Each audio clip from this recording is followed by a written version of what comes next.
Observations with Robert Meyer Burnett. I've heard it said before, like, it was a very smart man named Robert Meyer Burnett who said the currency of our current age is authenticity. And it's so true.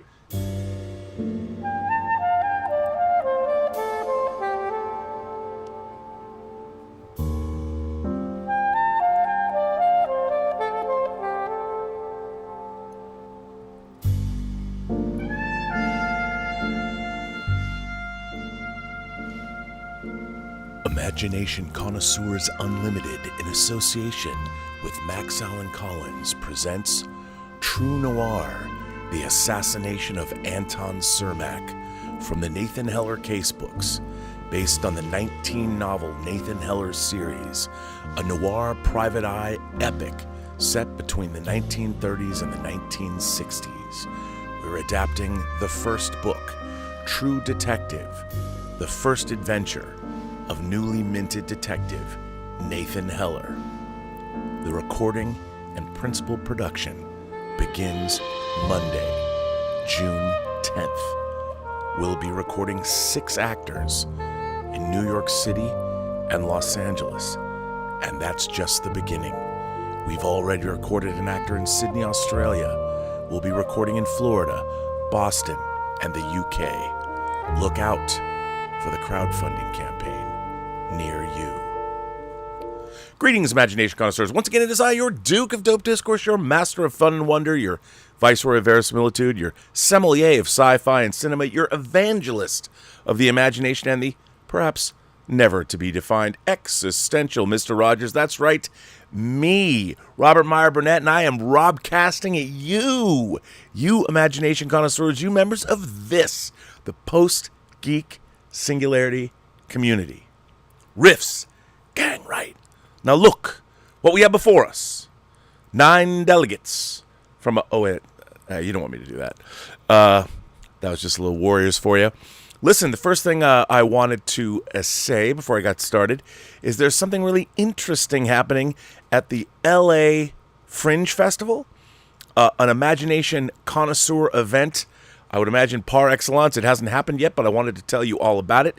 It is right here, June 22nd, one night only, Frontiers, the live experience. Now, this event is brought to you by Jeffrey Ashley, who's the writer, director, producer, and narrator, and Santa Claus in Frontiers, the live experience. And this is how it is described in this pulp fiction Star Wars. An army deserter and his partner, the alien superintelligence inhabiting his spaceship, set course for a darkly comic sci-fi action and adventure in a new wave neo-noir multimedia audience participation staged reading extravaganza. Sex, violence, sarcasm. It's everything you crave. If you're hungry for a new wave sci-fi with the classic traditions of satire, social commentary, and holding a mirror up to modern society, there is a seat waiting just for you. Fun, excitement, prizes, and a mean, grizzled Santa Claus. Whatever you think this is, you're wrong. And you'll see nothing else like it in the Fringe. And I guess there's only a suggested ticket donation of $15. And you can contact the creator, Jeff Ashley, at Jeff, Geoff, at frontiers.tv. And it also stars Elise Cantor. And let's see, there she is, Elise Cantor. And it stars Devin Brown as Behringer in Frontiers. So this sounds pretty amazing. Now, I have never been to the Fringe Festival, but this Jeff's show Frontiers certainly intrigues me. So I just wanted to point that out. I thought that was really interesting. It struck me as like something you guys would all want to see. Jeff contacted me about it and wanted me to bring it up to you guys, which I have done. And I think it sounds like it's going to be a fun time. So anyway, check it out. Frontiers at LA Fringe Festival. It is one night only, Saturday, 7 p.m. on June 22nd. Now, first of all, a little update. Those of you who know, we are doing the Nathan Heller podcast. One of the reasons I haven't been around, I haven't been on the John Campea show. I've been working feverishly. This project has become quite massive. So I have been really pretty much at the forefront of planning it. I've had to arrange for recording sessions. As I said, on Monday we start recording. We have 6 actors, 4 in New York, 2 in Los Angeles.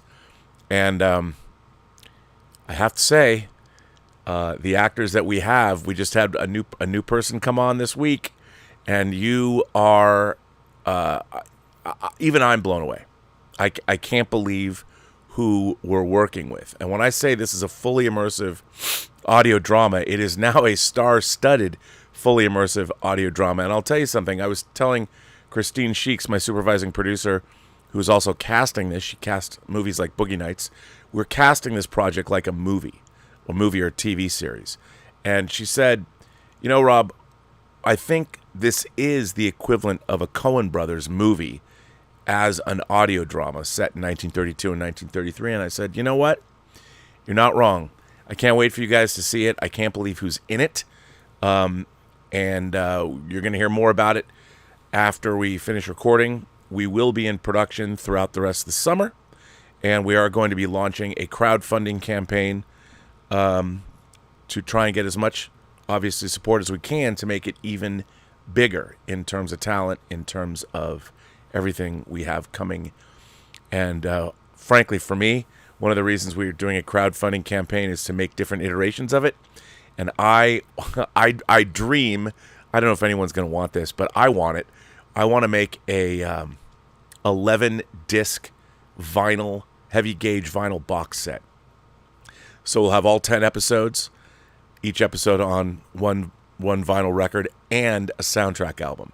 You'll be able to get the CD, you'll be able to get the Blu-ray, you might just want a digital download, but you'll be able to get all of those things.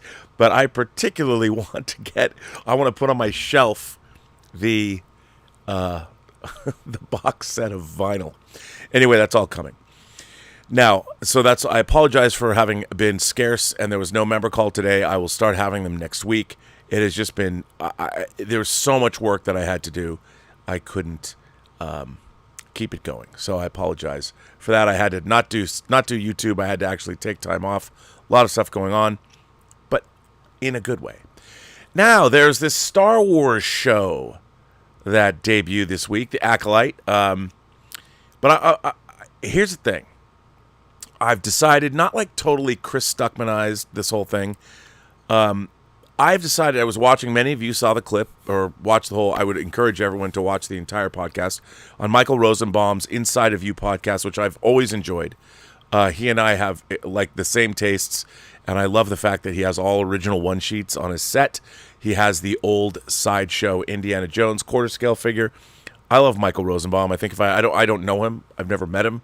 I think if I ever met him, we'd be great friends because we certainly seem to have a lot of our same passions. But I really enjoy his podcast and when he's talking to people. And he was talking to Kevin Smith, and Kevin Smith confided that he had his heart attack 6 years ago, and I guess he kind of lost his mind a year ago, which in this day and age, that doesn't surprise me that anybody loses their mind.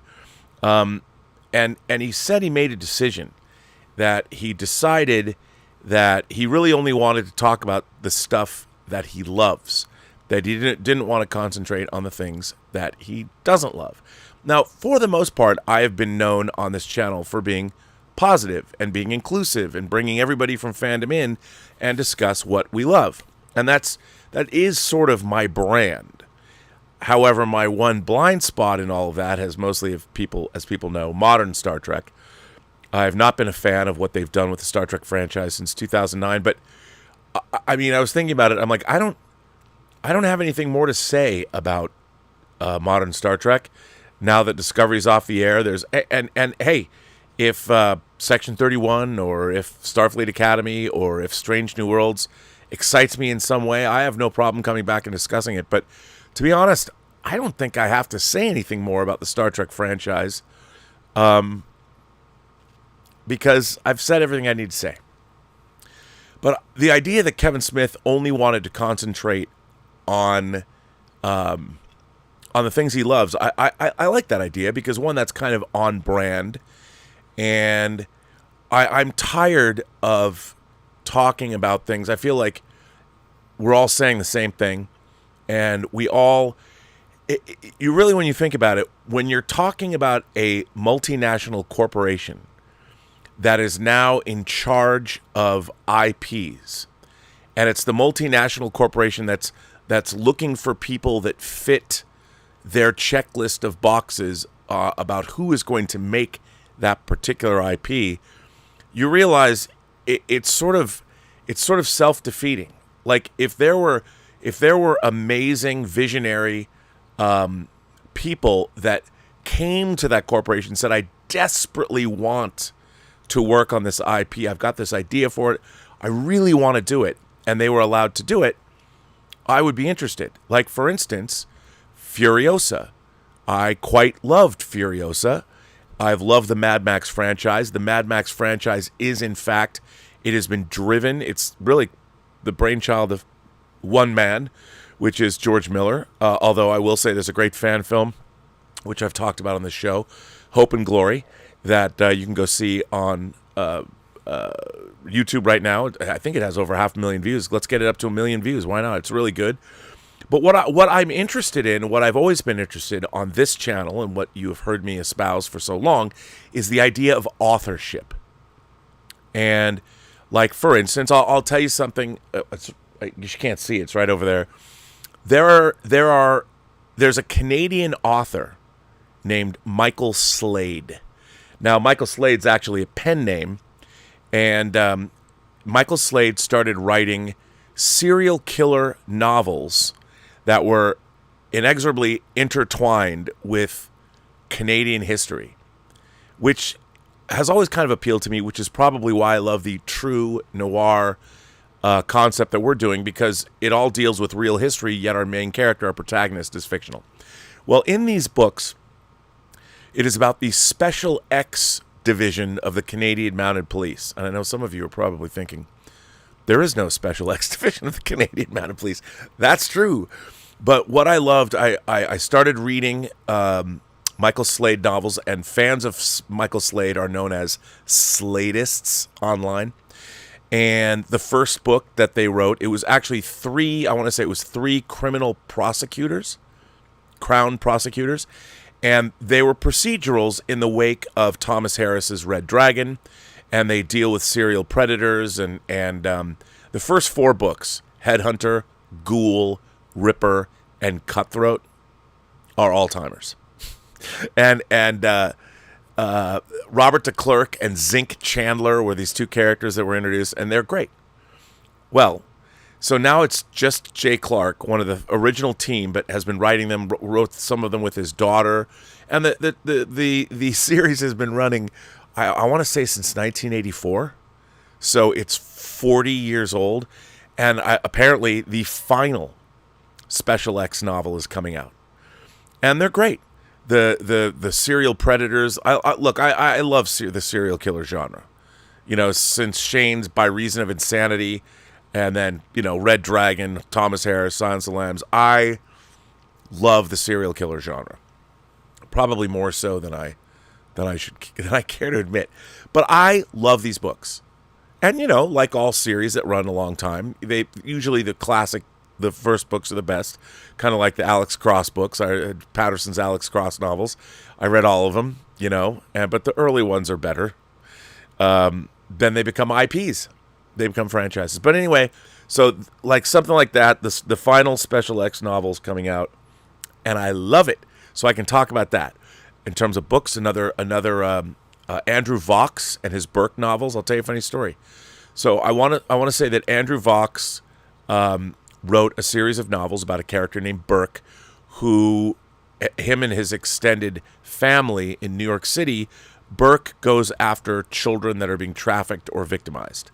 And there are 20 novels in that series. And the first one is called Flood. And there's Strega, there's Bluebell. I have them all over there. Mask Market, Terminal, False Allegations, Choices of Evil, Only Child. But like his last book, Another Life, the last Burke novel about this character, I have it right over there. I have it in hardcover. I haven't read it. I don't want to read it. I don't want to read it. I even tweeted back and forth with Mr. Vox for a while, and I said, I can't read your last book. I don't want it to be over. So in a way, these book series are kind of like franchises to me, but they're controlled by their original authors. And authorship, when it comes to my entertainment, is one of the most important things to me. That we are hearing directly from the original creators of the material.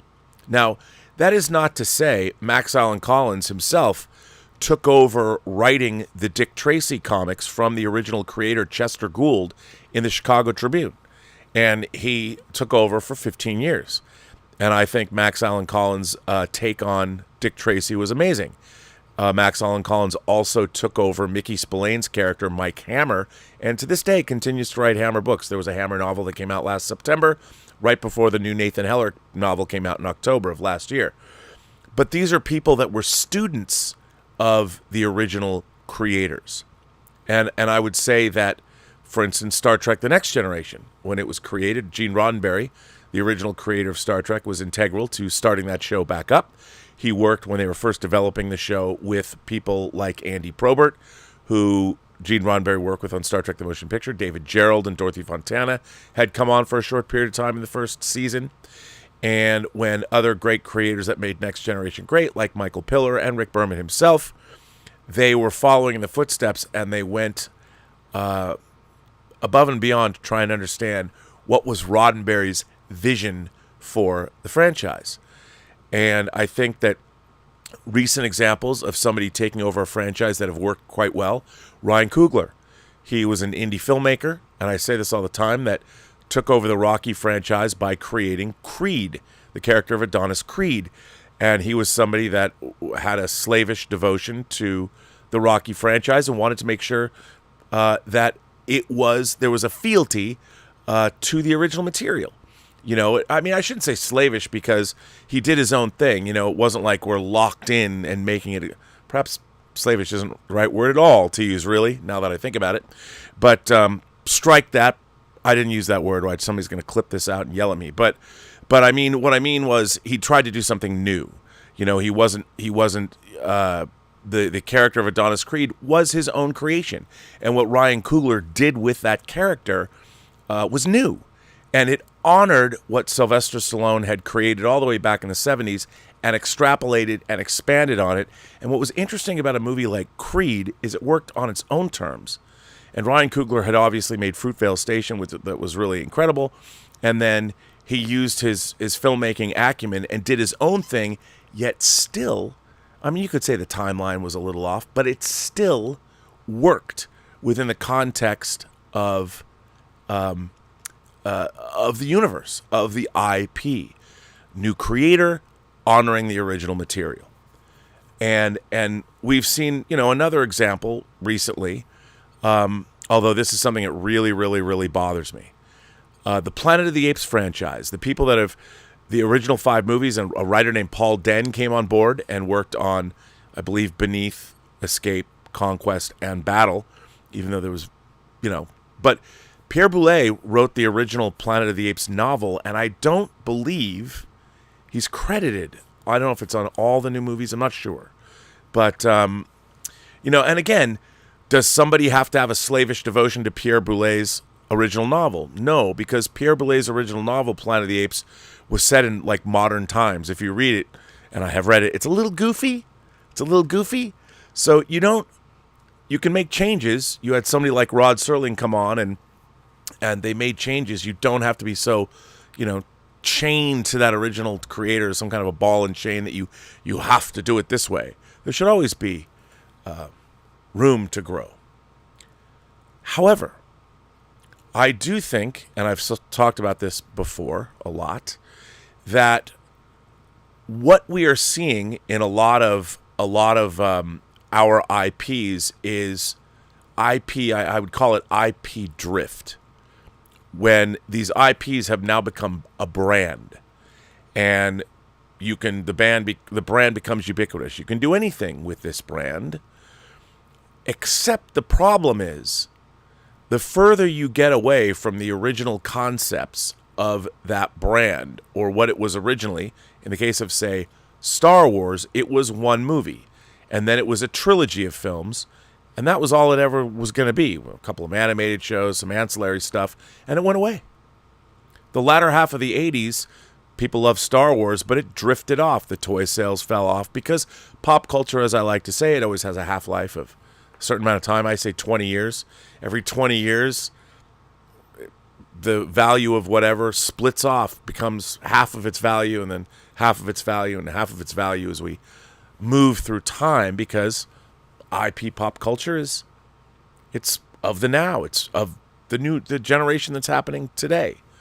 And the kind of entertainment, we're only 100 years into this kind of real entertainment, really, maybe a little over 100 years, where it comes to music, movies, mass entertainment. In human history, it hasn't been around that long, whereas plays and painting and dance and sculpture and all the other arts have been around for literally thousands of years. All of our modern entertainment has only been around for a little over a century, and the stuff we really love, less than half a century. But what I wanted to focus on tonight was, in fact, The Acolyte. I can't wait. Someone's like, well, it took Rob 21 minutes to start tonight's topic. Look, man, that's the show. What can I tell you? I haven't done this in a while. So I was watching The Acolyte, and it really got me thinking. Now, I saw Star Wars opening weekend, and over the course of the summer of 1977, I think I saw it 11 times, and then, of course, I saw re-releases. Probably saw Star Wars, 25 times in the theater, and my friend Jimmy Fiddler's father had the first bootleg videotape I'd ever seen of Star Wars in 78. We used to go to his house every day after school and watch it. Then after Jimmy Fiddler, it was my friend Jennifer Epstein, my first girlfriend. We would go to her house and watch her father's bootleg tape of Star Wars. Then I got a VCR, and we'd go. Then I started becoming a big bootlegger. So I've probably seen Star Wars. I mean, when I say 200 times, that is not an exaggeration. And to be fair, so everyone knows where I'm coming from, to me, the great Star Wars movies are Star Wars and The Empire Strikes Back. That's what I consider to be Star Wars. Now, what's really interesting, Star Wars, I think, is an interesting IP, because George Lucas, the creator, what he was doing, what he set out to do, is not what the original Star Wars turned out to be. Star Wars is truly it is a confection that represents all of George Lucas's collaborative partners. It is not by any means a Stanley Kubrick film, where Kubrick, he worked with collaborators, but when you watch a Kubrick movie, 80% of that movie is Stanley Kubrick. Whereas I would say the original Star Wars, the idea originated with George, but a lot less than 80% is George's. So it's an interesting franchise, and if you read Rinsler's making of The Empire Strikes Back coffee table book, you realize how much George Lucas did not like The Empire Strikes Back for a number of reasons. And Return of the Jedi, I think Return of the Jedi, interestingly, has, even though Richard Marquand directed it, is a lot more along the lines of what George Lucas always wanted to do in the first place than even the original Star Wars is. And he didn't even direct Return of the Jedi, but there was a lot of oversight there. And I have to say, I've said it a lot, and people look at me and think I'm crazy, and I know some people will probably turn this stream off now, but to this day, Return of the Jedi is the single most disappointing cinematic experience I've ever had. And to explain why is that, to me, Star Wars and Empire changed my life. And I was expecting the Return of the King or the Godfather, well, too, but the Return of the King, I was expecting something else. And while I really enjoy, I think, the throne room scene with the Emperor and Vader and Luke is the ultimate culmination of where Star Wars wound up. And I liked it a great deal. I like the rescue of Han Solo. The rest of the movie, I think, is very problematic on a number of reasons that I won't get into. But to me, the story of Star Wars, the story of Luke, was a story of all of us. We, the audience, we were all Luke. And if you strip away, like when we were kids, when I was a kid, I was only 10 years old, But I could look at Luke Skywalker as 18 or 19, and I completely identified with him. And he was a character, a fairly ordinary character at first. Didn't know he was special in any way. He had his interests. He had his passions. He could fly a T-16 Skyhopper. He certainly could make his land speeder that looked like a bucket of bolts work. He would go to Toshi Station and pick up power converters. And but he was a kid that was stuck. You know, if there's a bright center to the universe, Luke was on the planet that it was furthest from, and he felt that. And what Luke was feeling in Star Wars was what we all felt. We were all there, man. You know, is this, to quote Spock, is this all that I am? Is there nothing more? All my friends are gone. I want to go to university. I want to get out of this small podunk town, which was a mirror of Lucas's American Graffiti. I mean, Tatooine was Modesto, where, make no mistake, where George Lucas grew up. But it was the story of us, of every human being. And if you were to strip away everything that was going on, Star Wars was a hero's journey. It was how an ordinary human being, or say Frodo Baggins, Sam and Frodo, they were us too. When you watch Lord of the Rings, you get into the story because you're meeting ordinary people that when they are called to action, they become extraordinary. And the thing that was so inspiring when I was a 10-year-old kid and saw Star Wars is the idea that I could become Luke.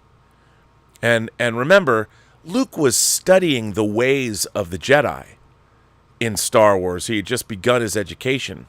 But the Jedi themselves were not a big part of the story.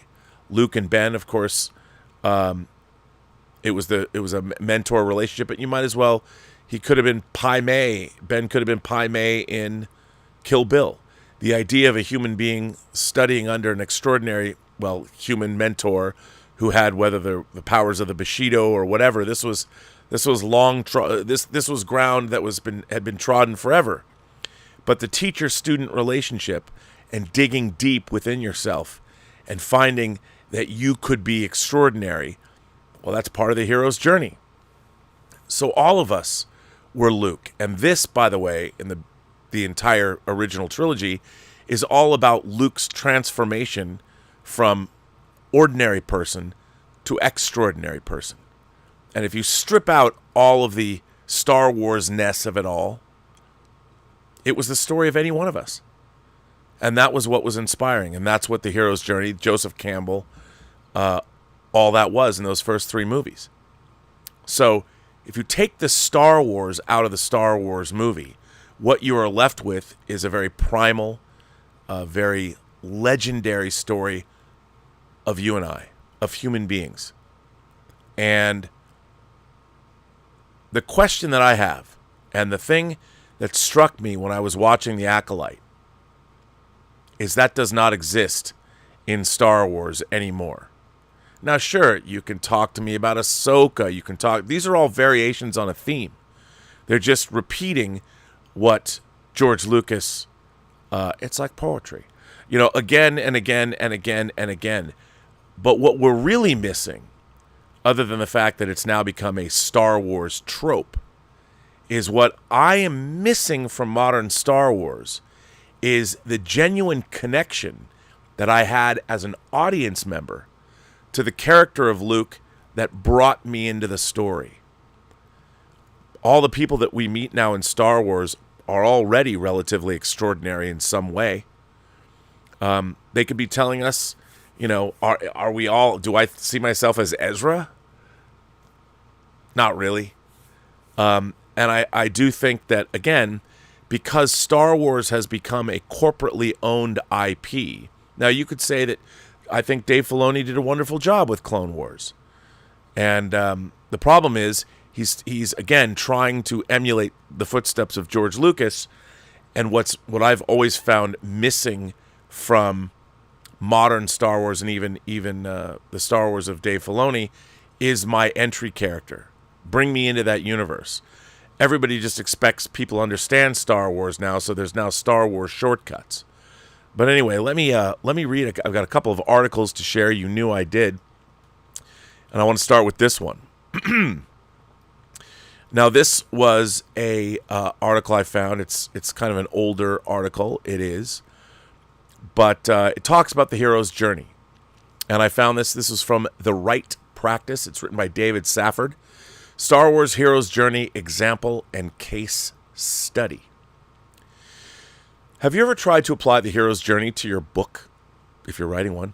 It can feel overwhelming at times, but following a great example can help.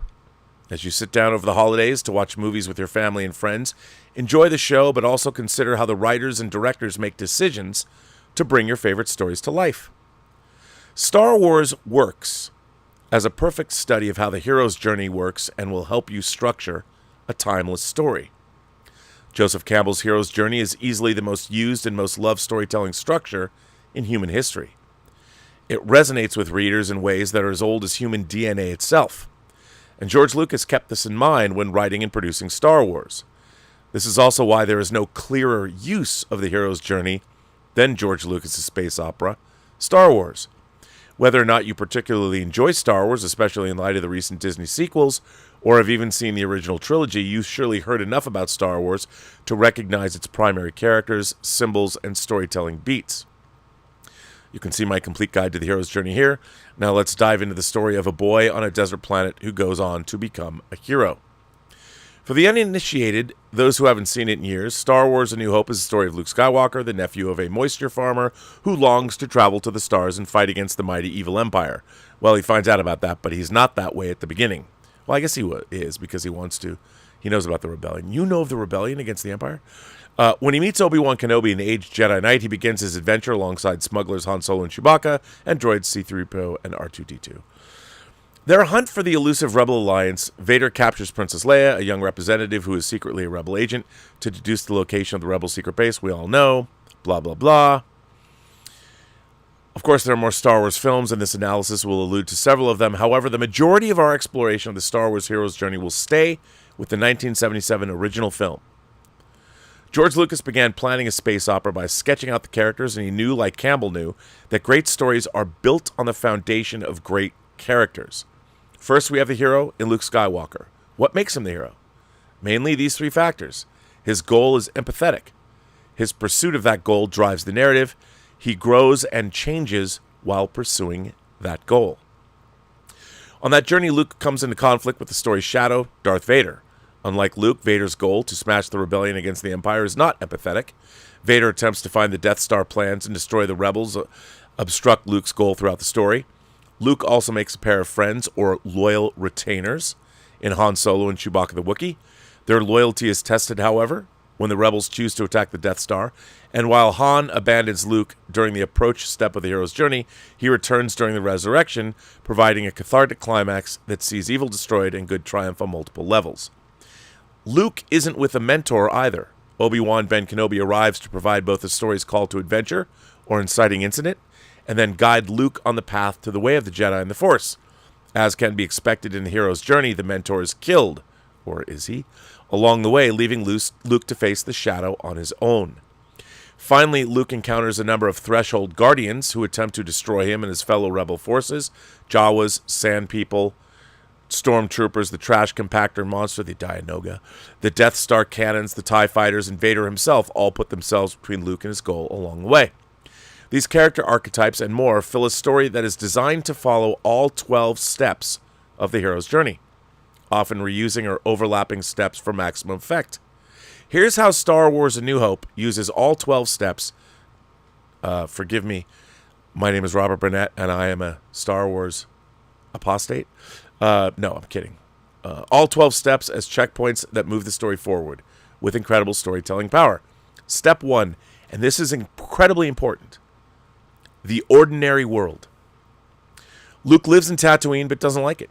Like all heroes, his eyes are drawn to the horizon, where he longs to achieve heroic deeds in the rebellion against the Empire. The ordinary world is something that I believe that Star Wars has completely abandoned. And one of the things that bothered me the most about seeing our first glimpse of the High Republic on film was that the High Republic did not present an ordinary world. The High Republic presented a world we were very familiar with, even though it's 100 years in the past. And as I was talking about earlier on once Six Scale Mafia stream, one of the things I think is really amazing, if you look at current IP, Game of Thrones, while Weiss and Benioff, I don't need to get into what you thought of the latter seasons. The first 4 or 5 seasons of Game of Thrones, some of the best TV we've ever seen ever, and certainly one of the greatest adaptations of any fantasy IP ever put to film. Well, what happened? George R. R. Martin came back and gave us House of the Dragon. And if you look at House of the Dragon, the ordinary world in House of the Dragon is the world of Westeros. I know you're going to say it's magic and dragons and everything, but that is the world that we're set in, and you have to recontextualize it. And they do that very, very well in House of the Dragon. Like, we've been to Coruscant, but how is the High Republic different than the Coruscant or the universe that we've already spent so much time in the Star Wars universe on everything else up until the time of the Acolyte? This is important. We need to have this recontextualized again. Tell us why it's different. I think that was a great failure of the Acolyte. The call to adventure. After buying a pair of seemingly inconsequential robots, Luke discovers that the R2 droid contains Death Star plans. You must learn the ways of the Force if you're to come with me to Alderaan. Step 3. The refusal of the call. Luke balks at this invitation, overwhelmed at the sudden sweeping change in his life. I can't get involved. I've got work to do. It's not that I like the Empire. I hate it. But there's nothing I can do about it right now. It's such a long way from here. Meeting the mentor. Step 4. Technically, Luke has already met his mentor, but the active mentoring begins when Luke hurries home, only to find the compound burning and his uncle and aunt murdered by the stormtroopers of the Empire. Luke stands before Obi-Wan heartbroken. There's nothing you could have done, Luke, had you been here. Obi-Wan says, you'd have been killed too, and the droids would be in the hands of the Empire. Then Luke commits to joining the Jedi and venturing into the unknown toward Alderaan. Step 5 of the hero's journey is crossing the threshold. The story then pauses to show how consequential this choice is, showing Luke, Obi-Wan, and the droids standing atop a massive cliff. They look down on the valley below, then Obi-Wan utters, Mos Eisley Spaceport, you'll never find a more wretched hive of scum and villainy. We must be cautious. It is at this point that our hero Luke crosses from the safe and familiar to the unfamiliar. Step 6, trials, allies, and enemies. Luke begins the middle of the story by acquiring a pair of allies, or loyal retainers, Han Solo and Chewbacca. However, he also encounters an enemy when a disfigured man accosts him at a bar. The conflict escalates as Luke and his companions escape from Tatooine, infiltrate the Death Star, and rescue Princess Leia, who seems to play the archetypical role of the damsel in distress, but with no distress whatsoever. That's because she's a badass. Survive the trash compactor, disable the tractor beam, and escape the Death Star. It seems like this summary has hit the fast-forward button, but it does so for a reason. Step 6 is the longest step in any heroic journey, but often contains scenes that shrink down the entire structure into a chapter or two. In the case of Star Wars, one can see numerous calls to adventure, refusals, threshold crossings, the gaining of an ally or knowledge of an enemy, approaching an ordeal, the ordeal itself, and then a reward. This is Story Structure 101. Any hero's journey will contain smaller, miniature heroic journeys along the same archetypical DNA. Step 7, the approach. Having escaped the Death Star, the heroes fly to Yavin 4, where the rebel base has been hidden. The Death Star plans are extracted. The fighter pilots receive a briefing. Meanwhile, Han Solo decides not to join the rebels, deeming the attack my idea of suicide. He takes his financial reward for rescuing Princess Leia and flees with Chewbacca. Step 8, the ordeal. Luke and his fellow fighter pilots attack the Death Star, facing skilled enemies and TIE fighters and Darth Vader himself in his own special ship. One of Luke's childhood friends is killed in the assault. Step 9, the reward, occurs twice in the story. Star Wars contains 2 reward steps. One is the false reward, while the second is the true reward. First, the heroes are rewarded with safety and freedom after escaping the Death Star, and the story pauses to enjoy this moment. However, the tension ratchets up again when Han Solo makes it clear that he only cares about his financial reward, which is indeed a false one, according to the movie's moral theme. The second reward occurs later in Step 12. Step 10, the road back. The first road back is the backdrop for the first reward, which showcases Han's conflicting loyalties. It's the fake-out ending meant to lead the viewer into thinking the story is resolved because the heroes escape from the Death Star. Step 11 is the resurrection. Rewinding back to the ordeal, the scene climaxes as Luke is navigating a narrow trench in his Death Star fighter toward the target with Darth Vader, and they're about to be destroyed by Vader and the Death Star as the planned attack is not going as hoped. Then a voice calls out to Luke, "Use the Force, Luke." "Let go, Luke." It's the voice of his disembodied mentor, Obi-Wan Kenobi. Luke switches off his targeting computer, closes his eyes, and fires his torpedoes, and the Death Star explodes. This also coincides with a personal and relational resurrection of Han Solo. When he proves his true loyalty and helps Luke outwit Vader and destroy the Death Star, the viewer receives the satisfaction of having seen a man morally die, only to find life again by doing what is morally correct. Step 12 is the return with the elixir. When Luke, Han, and Chewie return, they don't just bring safety and security to the rebellion, they bring hope, the titular value of the film. This is where the second true reward comes in.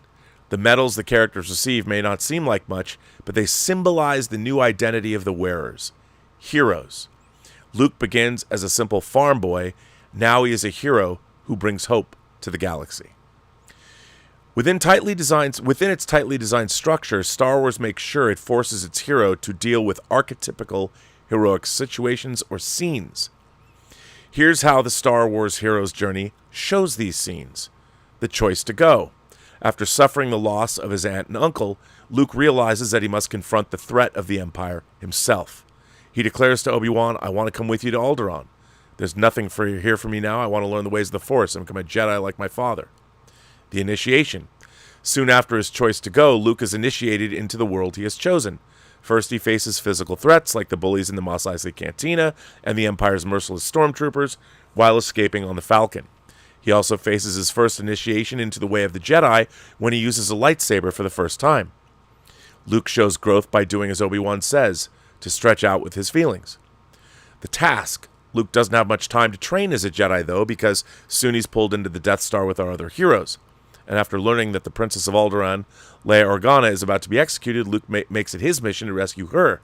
In a thrilling scene filled with disguises, witty banter, and laser shootouts, Luke successfully rescues Leia from her metallic prison. All hope is lost.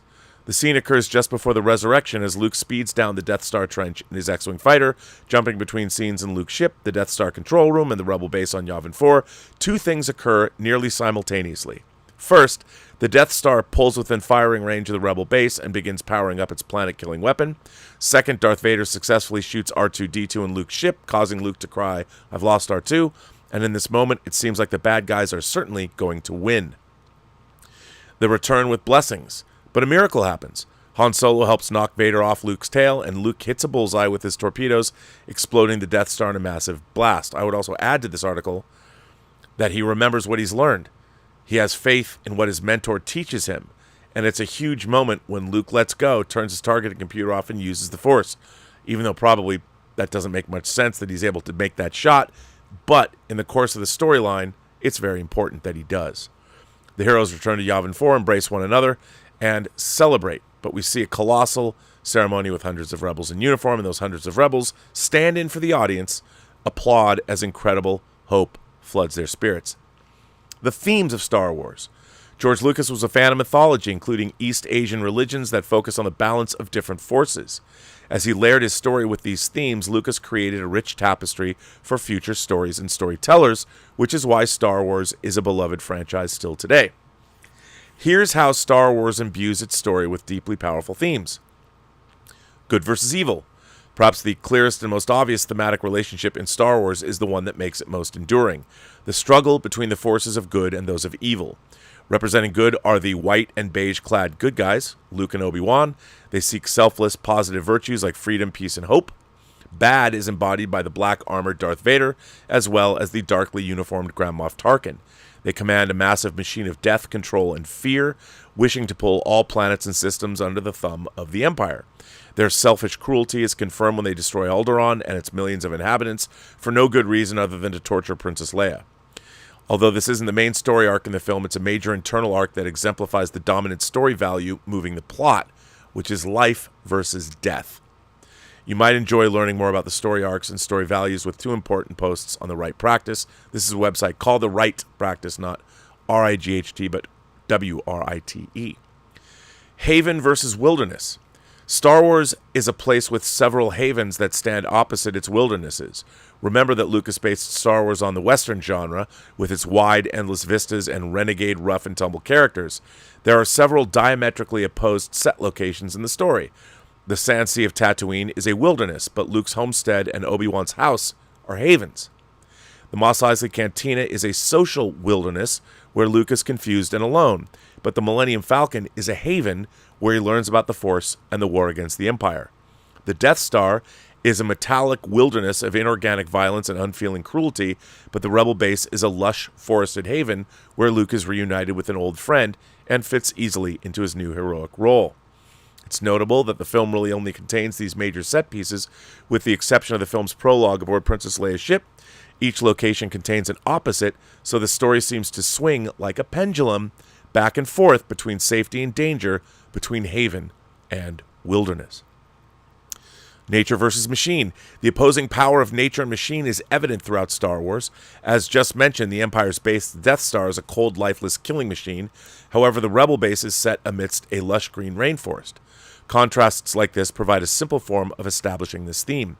But Star Wars digs deeper into this by using its mythology of the Force to layer the theme deeply into the narrative, and its primary narrative device is the lightsaber.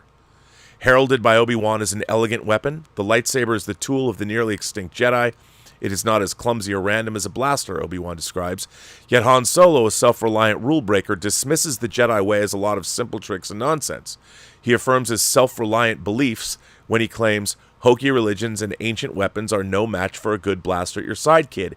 This, my friends, is one of the things that I am missing from modern Star Wars. I am missing the everyman.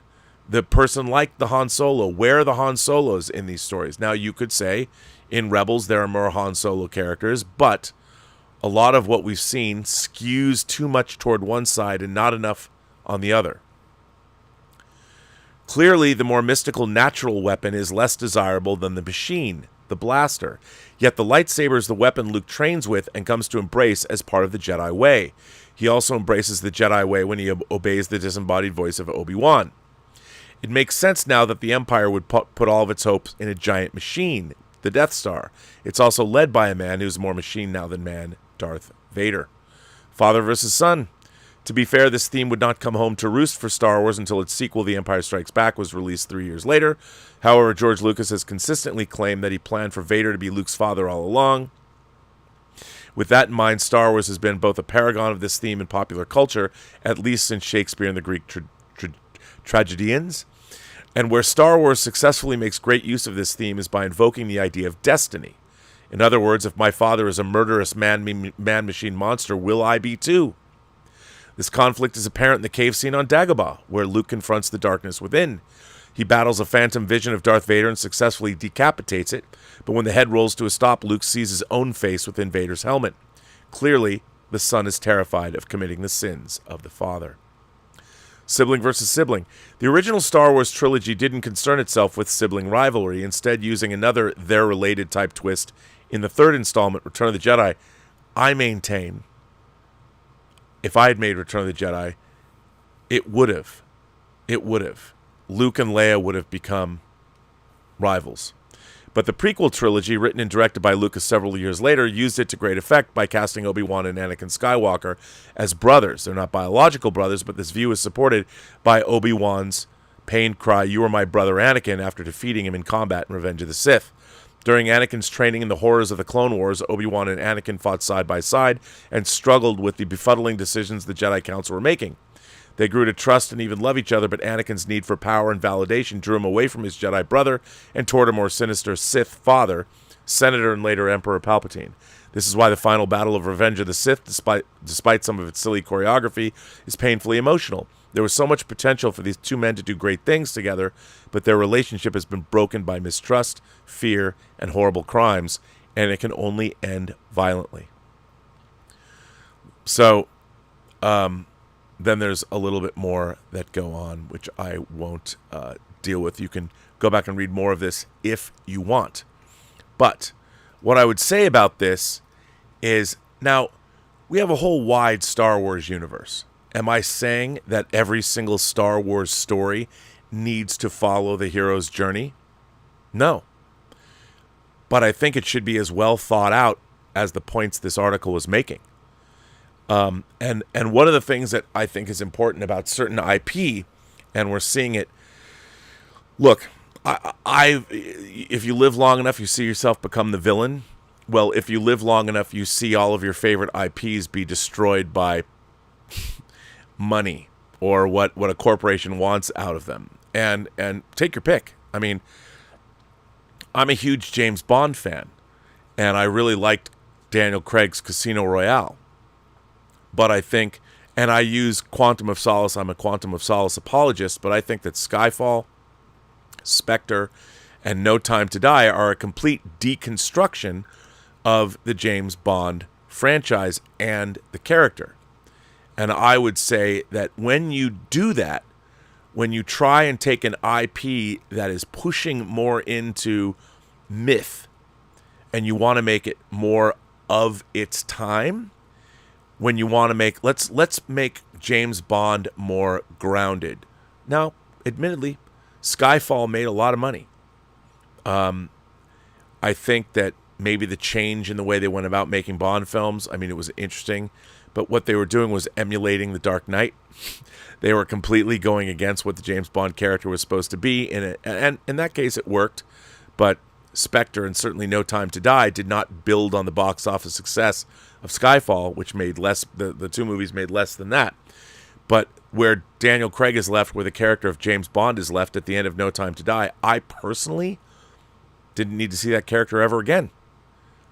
Because they took the character we all liked, that audiences loved, a larger-than-life character that did what he did in Ian Fleming's novels, and they turned him into something that was more palatable for audiences of the day.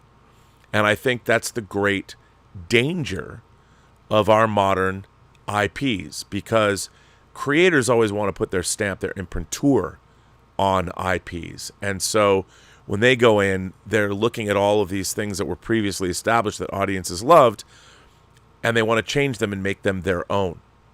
The problem with that is, when you're telling a story, it's, in my mind, it's important that you serve the story and not yourself or not your desire. You still need, if you're working in someone else's IP that you did not create, I think it's important that the original conception of what that IP is should always guide your creative decision making. Nowadays, we're seeing a lot of people that think, oh, the original conception was flawed. I'm going to go change that. But the thing is, rightly or wrongly, it was the original conception of the IP that became successful that turned it into the very IP that it became, that is now employing these creators who then want to go and change the underlying tenets of what made the IP successful in the first place. That way leads to death.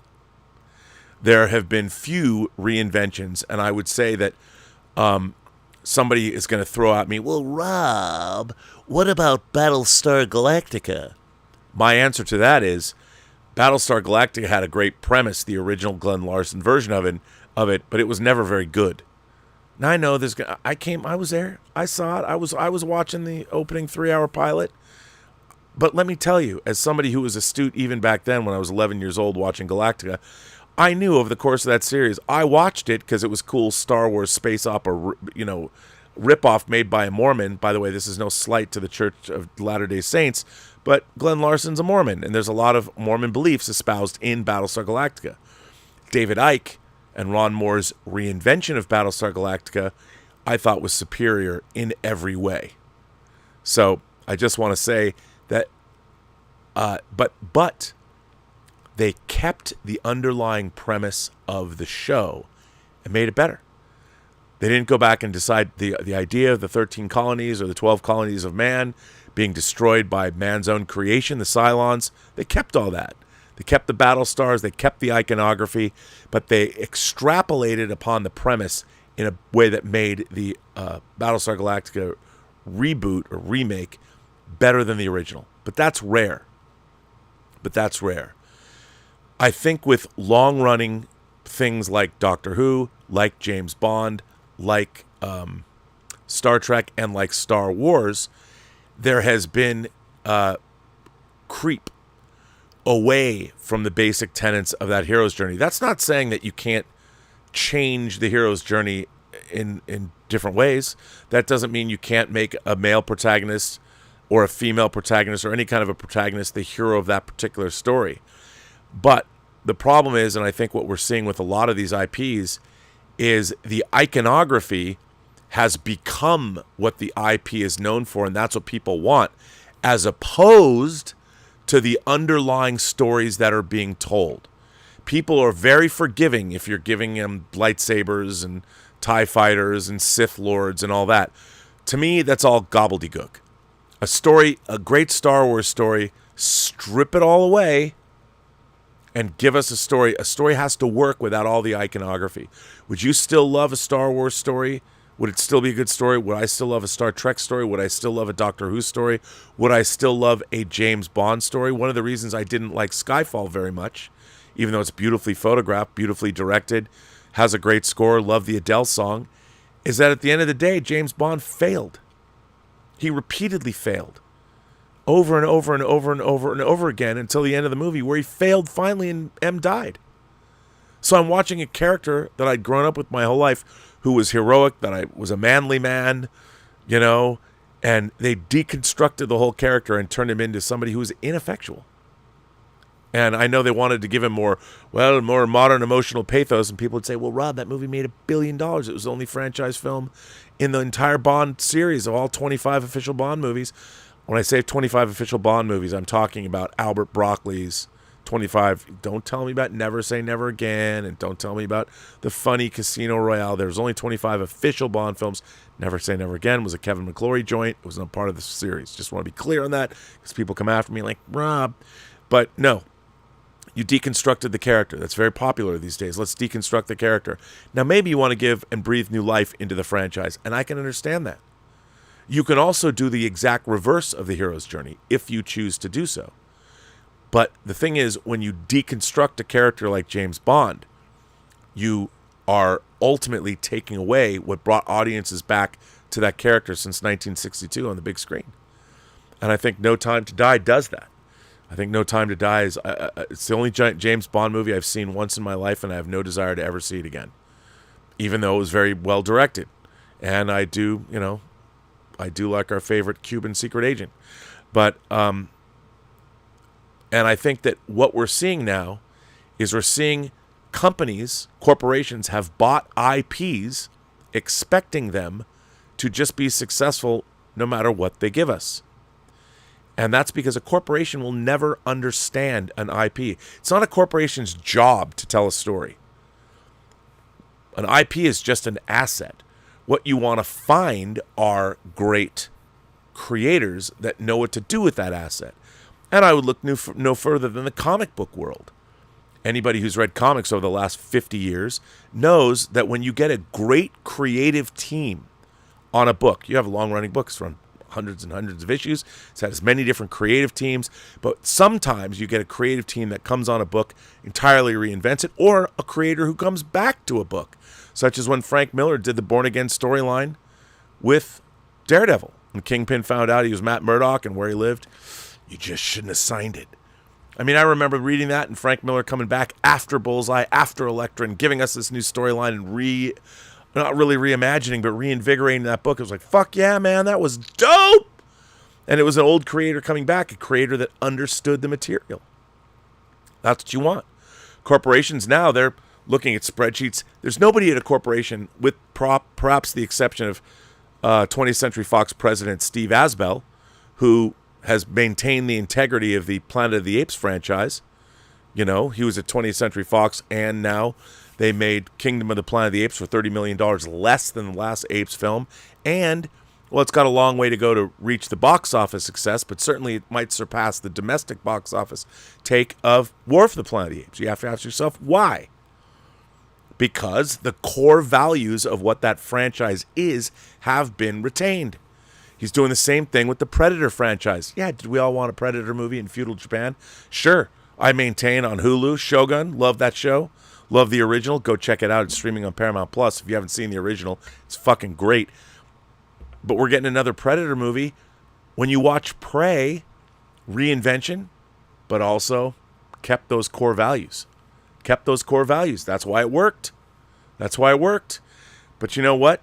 Now we've got all these creators that get hired by people at the corporate level that might not have the best interests of the franchises. They want to change them, and they want the money. Then why wouldn't they take a job working for a big corporation? I mean, I'll tell you something. Say what you want about the Marvel Cinematic Universe. I'm really excited about showrunner Terry Matalas giving us vision, because he's a writer-director. He's a great storyteller. If you watched his version of 12 Monkeys, which was an extrapolation on the movie, which was an extrapolation of Chris Marker's short La Jetée, 12 Monkeys, if you want to look at a great reinvention of an IP, I mean, not that the 12 is, I guess 12 Monkeys is an IP. It was a short film that later became a movie, that later became a show. That is a terrific time travel story. If you love time travel, I highly recommend watching all 4 seasons of 12 Monkeys. All that's very important. By the way, I've been rambling for a while, and let's see what you guys have been saying. Joe Panora sends in a super chat and says, I think Star Wars is missing hope. 100%. I agree with you. Hope brings people together. Hope inspires. Hope doesn't set out to make a different ethnic group cry for the enjoyment of sadists. Woo, that's harsh. But I agree with you. The thing is, hope. Look, we live in a time where I believe that people that have not traditionally had a voice deserve a voice. Look, what do I say? Every person you meet has a story to tell that you have yet to hear. I believe that. We have so many people that haven't been able to speak up that nowadays have an opportunity to do so. I want to hear all those voices. I want to hear them tell their stories. But there's a lot of groups out there that are using their opportunity to get back at their perceived oppressors. And that attitude pollutes the stories that are being told, pollutes those stories with things that are not germane to the storytelling process. Storytelling, great storytelling, does have structure. Look, if you are a writer, I am sure that you know Strunk and White's book, The Elements of Style. Because language, the structure of language, like mathematics, great writing requires an understanding of the language itself. And to be a great writer is to understand the structure of the language. The same way to be a great storyteller is to understand the hero's journey, is to understand, go back to the Greek myths. There's a reason why Shakespeare's stories, there's a reason why Hamlet endures. There's a reason why Macbeth endures. There's a reason why Romeo and Juliet endure for those long periods of time. The great stories are timeless. Why are they timeless? Because human existence itself is locked into a certain paradigm that we can't escape. We wish we could. That drives a lot of storytelling too. But the truth of storytelling has to be grounded in some way, shape, or form in us. And I don't mean you and I just watching this now. I mean all of humanity. Because humanity has certain common things that isn't going to change. All of us. Doesn't matter what ethnicity we are. It doesn't matter what our sexuality is. Doesn't matter what our religious beliefs are. We have a finite amount of time on this rock. And how we deal with one another, there's universal ways that everybody understands. Falling in love, for instance. Dealing with mothers and fathers and understanding sibling rivalry. All those things, they're the same across all the planet. That's why, remember, there's only one race of people on this planet. That is the human race. We might have different ethnicities. We might have external things that are differences. But really, the human heart is the same for all of us. And that's where storytelling comes from. And when you try and subvert expectations or allow certain smaller traits to dominate whatever story you're telling, or you're trying to twist storytelling, look, I'm all about it. Samuel Dahlgren's Samuel R. Delaney's Dahlgren. I was like looking at this book and what the fuck is this? It's 900 pages. It took me a long time to get through it. Subverting the language, all that stuff. Or when I read Anthony Burgess's Clockwork Orange and trying to figure out the Nadsat language and having to go back to the glossary, it was tough. But there's nothing wrong with doing that. But you still have to understand what those basic stories that you're trying to tell are, because they're universal for everyone. Now, the details matter, and that's what makes all different kinds of genre storytelling interesting. But at the end of the day, Star Wars is, in fact, about hope. That is a basic... Now, I'm not saying you have to make happy Star Wars movies all the time, but at the end of the day, you got to stick to the guns. Joe, you're right. You're right. Kenneth Colton celebrates 17 months of membership and says, what are your thoughts on the first 2 episodes of the Acolyte? Oh, whatever your thoughts on the first 2 episodes of the Acolyte were, wait until episode 3 comes out. I'm feeling a little woozy here, Rob. Well, it's going to be interesting to see what people say about episode 3, isn't it? Yeah. This is a good one. Marco Esquindolas says, does James Bond even fit in the modern world? I would say no. Nothing truer was ever written in the James Bond franchise than Judi Dench's first appearance of M in GoldenEye, when she calls Bond a sexist, misogynist dinosaur, a product of the Cold War. Yes, and that's why he could save the world. James Bond, in No Time to Die, couldn't save shit. He got blown up by a missile even though he came in on a submarine and could have left on a submarine. But oh well. No, James Bond does not fit in the modern world. And that's why the James Bond franchise doesn't work as well as it used to.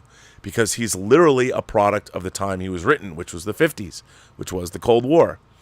Jaleel Tyson said, how can the everyman exist in Star Wars when the writers hate men, especially white men, and the concept of masculinity? Well, again... I don't necessarily... You're right. See, here, my problem... Here's what I think a big difference with the writing... Since I will address your comment, Jaleel, because I think it's a good question. The great fantasists of... And this is the problem. I will preface this by saying... I'm going to say this, and people are like, well, Rob, that's just because you're coming from a place of white privilege to say this. Stories, the specificity is what makes them interesting, but what makes them endure is the universal appeal. It doesn't matter who writes the stories. It doesn't matter what color they are. It doesn't matter where they're from on the planet Earth. Great stories touch everybody. That's the power of great storytelling. Some people like things, some people don't like the thriller genre. Some people don't like horror movies. Some people don't like romance. I get it. But I think anybody who's open-minded can look at a story in any genre and be captivated and swept away by it. What's happening now is you have a lot of people that are subverting the story, the storytelling form, just like you might be trying to take your Strunken White book and say, I don't have to read, or I don't have to write the way they say in this book. I can subvert the language and do what I want. And agenda-based storytelling is a... You are not being truthful to the story that you're telling. Hey, there's ways to work in agendas into every story, but if you do it, and again, just like what is my first rule? Never put your universe before your characters or your stories. That is true of agendas as well. Never put your agenda before your characters or your story. Because what ends up happening is your agenda derails the story that you're telling. What you need to do is figure out how to... And look, there's no reason why you can't... Like, look, as I've joked before, I want to see the great erotic thriller that stars a non-binary person, that delves into non-binary relationships. What does an erotic thriller that gives us 2 non-binary characters look like? Can it even exist? I don't know. I would like to understand, what does it mean to be non-binary? Because you're telling me something that you're not. But if you're going to tell me your story, you're telling me something that you are. And I want that story to be told because I don't understand, you know. But yes, I mean, that idea of hating men, you know, it doesn't work. If you're writing a story from a position of hatred of people, again, this idea, well, we have to take revenge on whomever. I don't like these people, so I'm going to exclude them from my story. Doesn't make much sense, you know. But remember, the old adage is write what you know. But the question is writing what you know, does it fit with an IP? And you have to look back at the original conception of what that IP is. Because if you're writing a story that does not honor where the original... Now, this idea, things are problematic, we have to change them. I was having a conversation with somebody that I greatly respect who was talking to me about, I'll flat out say it, about the True Noir story that we're telling. And they were worried that the story set in 1932 and 1933 was problematic because it didn't have enough of these kinds of people in it, enough of those kinds of people in it, and can't we change, actually the word was retcon the past. Well, I said I didn't write it. The book's an award-winning novel, and I'm making this project because I believe in the work of the storyteller, Max Allan Collins. I wouldn't presume to change his story. And this person said, well, you know, can't you put more female characters? Like there's a big court case in the middle of the story. Can't you put like a female DA there? And I'm like, I could, but the whole point of the story, it's called True Noir, and we're dealing with real historical events and a fictional main detective.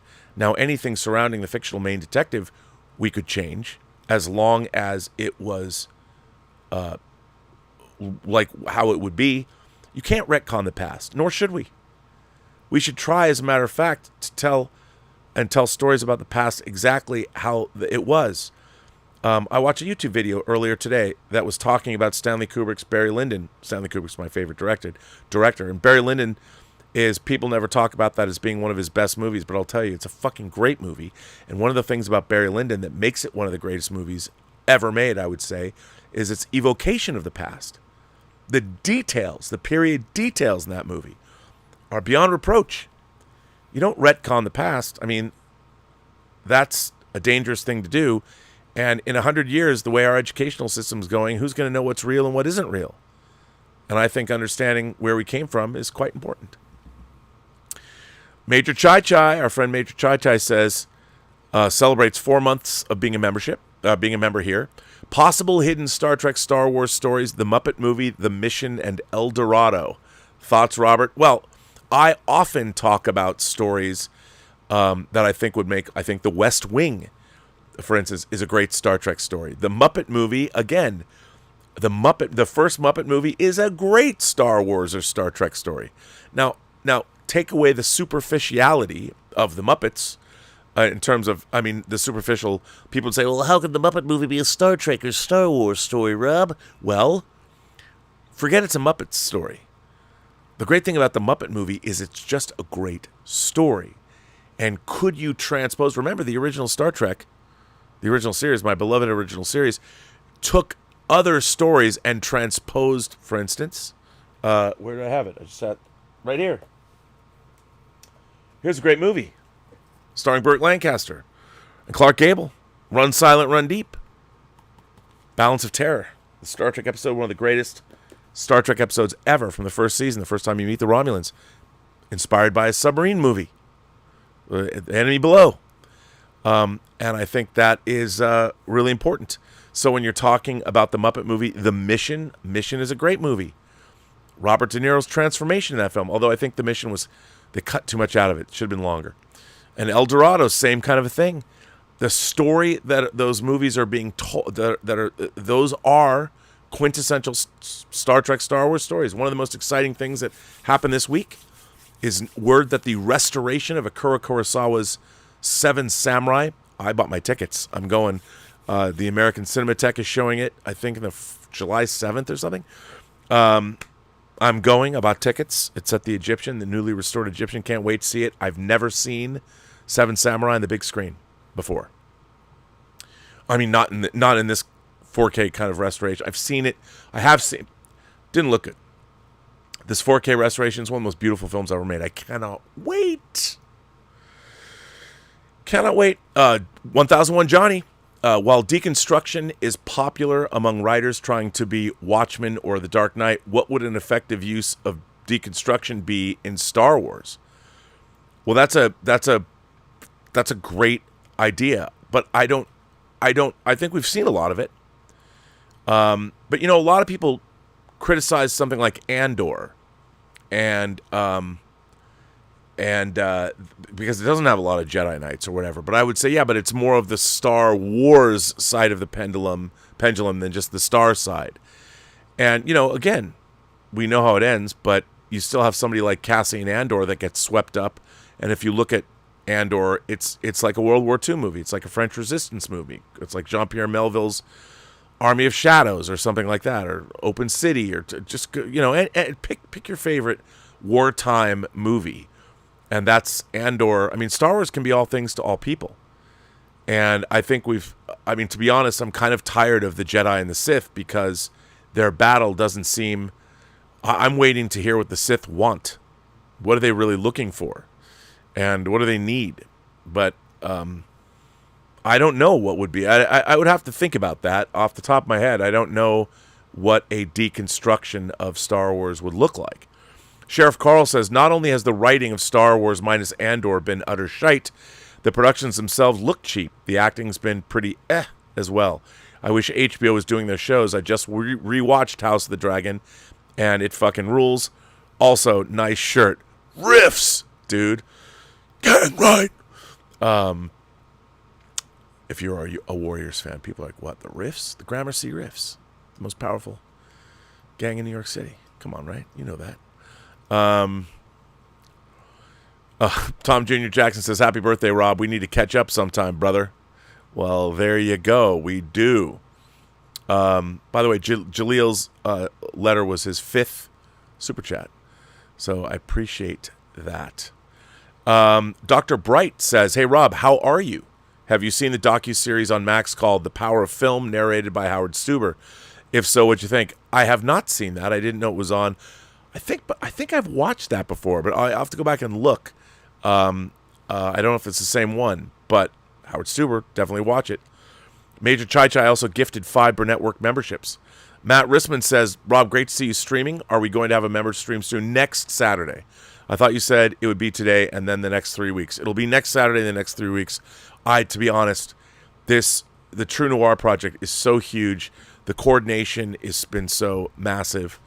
Yeah, it's crazy. Kenneth Colton says, love to see you keeping busy working, Rob. Can't wait for episode 300 to come in 2048. Come on, that's 1,000's coming. We're 30 episodes away. Mario Lopez is here, member for 38 months, all the way from Portugal. How are you, Mario? How's your mom? Let's see. And I really like Joe Penora's comment about Star Wars missing hope. Peter Cunnington says, I really liked this Star Wars Acolyte show, but it was not as good as Andor. Well, that's good. I mean, if you liked it. No Money G says, welcome. Oh, No Money G's become an imagination connoisseur. Thank you, No Money G. I appreciate that. Shonen Kaiju says, have you seen Blue Eye Samurai? I loved it. It's incredibly well written and visually stunning. Perfect example of what a powerful, well-written female lead can be. 100%. Totally agree. And well-written female leads have always been sort of a staple of Japanese stories too. Especially, I think that's the reason why anime has caught on. But yeah, you're absolutely right. By the way, if you guys haven't seen, Blue Eye Samurai is an animated series. It was animated by a French company. It is quite amazing. Toddzilla says, I've been watching a lot of first-time movie reactions. Most are young women that love OG and Star Wars prequels. They love Leia's hairstyles, Padme's outfits, and the relationship. It used to bother me. It used to bother me when I would show, growing up, when I'd show girlfriends movies, and they would get caught up in those kinds of details. But then I learned to love it. Then I learned to really love it because, everybody watches movies differently. And those kinds of details, to be fair, were not details I was even paying attention to. So hearing the women in my life comment on those things made me realize that there's a whole level to watching films that I was unaware of that was there the whole time, but I wasn't experiencing. But it's a really good point to make. Now, I have some other stories to talk about, or other articles I wanted to read. And let me find the article that I wanted to read. Now, this was an article I think I read years ago on this show, but I'm going to read it again because I thought it was interesting. And this comes from January 15th, 2014 by Henry Jenkins. And it comes from a website called Pop Junctions. Rethinking the Value of Entertainment Franchises. An interview with Derek Johnson. This is another in a series of interviews with the authors whose books have been published as part of the Post-Millennial Pop book series, which Karen Tongson and I edit for New York University Press. I have followed the career of Derek Johnson since he was an entering master's student. We were foolish enough to have rejected Derek when he applied to be part of one of the first classes accepted into the MIT Comparative Media Studies program. It is not a mistake I would make again, because now I see Johnson as one of the most impressive cultural scholars of his generation. I admire his commitment to test theoretical frameworks against carefully documented case studies, and his refusal to take an either-or position in our ongoing debates about structure and agency. He is someone who pays attention to points of negotiation, or his term collaboration, where different participants in the processes of cultural production meet each other with differing stakes and differing degrees of power and control. His strengths as a theorist and researcher are aptly demonstrated in his new book, Media Franchising, Creative License and Collaboration in the Culture Industries.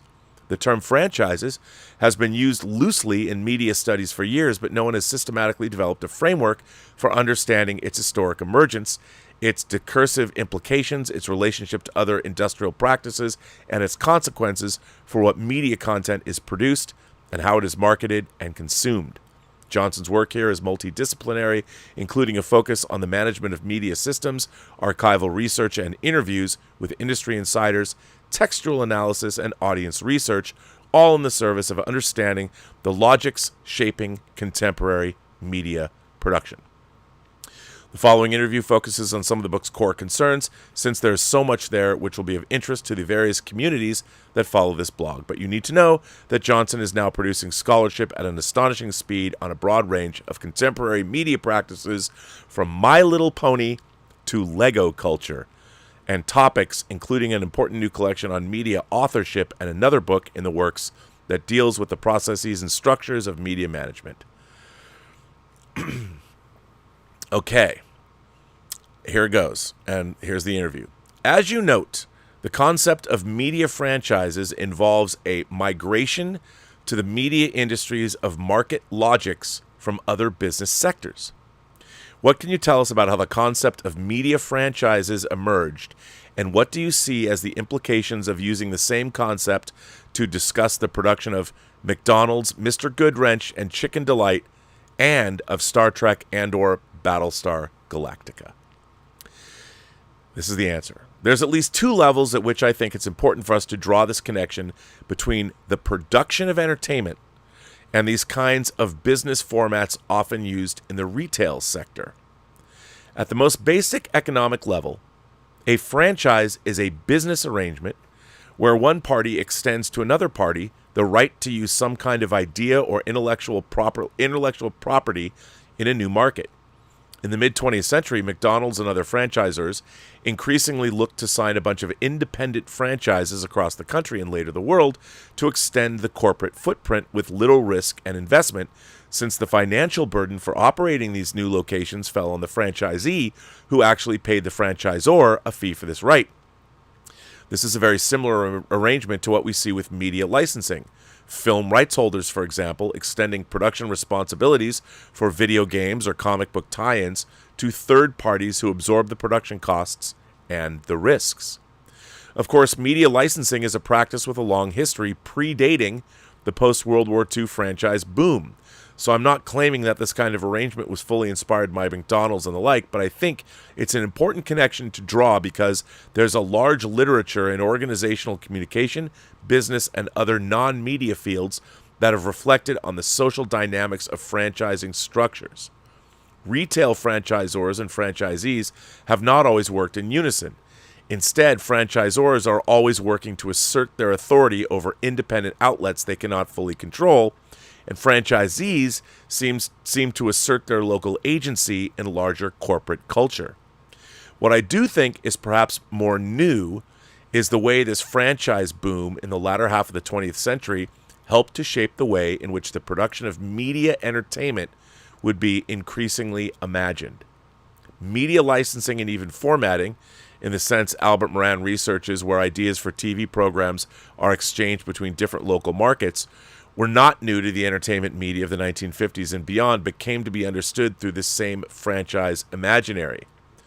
Romper Room was a 1950s children's series that was originated in one local television market and then spawned new productions in others, with the creators having looked to fast food franchising as an alternative model for network distribution. It is by the late 1980s and early 1990s, of course, that the language of franchising enters common usage for making sense of entertainment media, where we start to understand franchise as a common sense descriptor for things like Star Trek, Batman, and others that cross multiple sites of branded production and consumption. I think it's particularly crucial to understand this connection because the franchising metaphor also shapes our critical orientations to these entertainment brands. Calling something a franchise is not a neutral declaration. It prompts us to think about media in the same terms that we think about McDonald's. There is a recognition of the industrial base for that culture and its hyper-commercial, systemic mode of multiplication and maintenance over time. Often that comes with an implied critique as well, where acknowledging something as a franchise product suggests that its existence is based on market calculation more than creative expression. That's where we're at, people. I'll read that again.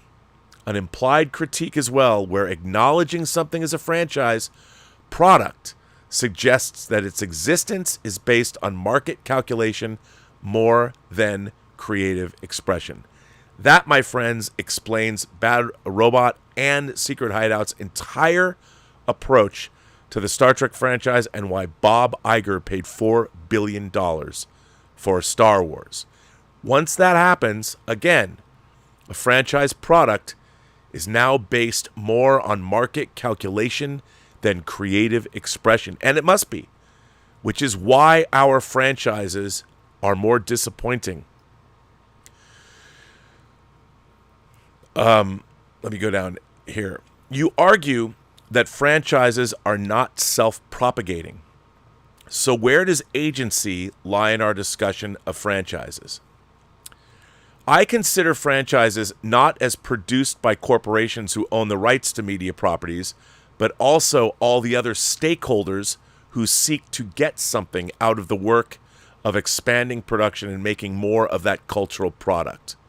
This could be the producers hired by major media conglomerates to take the reins of a particular franchise, author figures like Ron Moore or J.J. Abrams, or the long line of different comic book authors and editors hired by Marvel or DC to be steward of their ongoing creative superhero narratives. Despite whatever authorship and genius we might recognize in these folks, they are still for-hire workers with only a very bounded and limited and often contractually temporary claim to authority in the franchise. The site of agency could also lie in the less visible, below-the-line labor of production designers, musicians, and technicians who are asked to recognize the vast histories and network of collaboration surrounding a franchise in the course of their work. And it could also extend to the licensees who are contracted to produce ancillary materials meant to work in some relationship to the other products, but produced from a position outside more privileged sites of creativity and subject to the stringent approvals of rights holders and other authorities. I also want to locate agency within the consumer as well, as fans and other audiences do a lot of work to help these franchises move across markets and persist over time. I know this is pretty highfalutin, but it's important. And this is a question. The idea that a popular narrative is a complex mix of commercial and cultural motives has been one of the most long-standing themes in film studies, going back to the auteur theory. So why has it been so hard for some people to accept the idea that franchise properties might also be culturally meaningful? In what sense are the properties you study creative? In that there's a lot of stake in the ability of people working on these contexts to be able to lay claim to the idea of creativity. On the one level, I definitely acknowledge and am fascinated by the capacity for franchising to support complex storylines, design histories, and capacities for expression. But on the other, I see creativity not as an essential truth, but as a status and subjective identity that media producers and workers would claim about themselves. I am creative. I do creative work. Particularly because the hyper-commercial realm of media franchising is so critically delegitimized. I'm particularly interested in how those involved with franchising might position themselves in opposition to that franchising and assert their uniqueness, authority, or vision. I think J.J. Abrams, and not only his choice to replace the old Star Trek continuity with the new one, but also the distance he puts up between himself and the original series, he prefers Star Wars, and his tendency to retroactively disavow ancillary video games. He just claimed to have dropped out of producing the 2013 Star Trek video game despite his co-producer's participation in the development stages, distancing himself from perceptions that it was nothing but a cheap cash grab. One of my other favorite examples is how Dirk Benedict, the original Starbuck from the 1970s Battlestar Galactica, attacked the new series by emphasizing its franchise status and casting the mass production of franchising as part of a gendered war on masculinity. The commercialization of franchising raises the stakes for media workers to position themselves as creative and as different from all the others that use the same idea or premise or property toward this ongoing commercial end. It helps to position oneself as such if you actually do innovative things, and I think we do see that in a lot of media franchising, given this imperative for differentiation.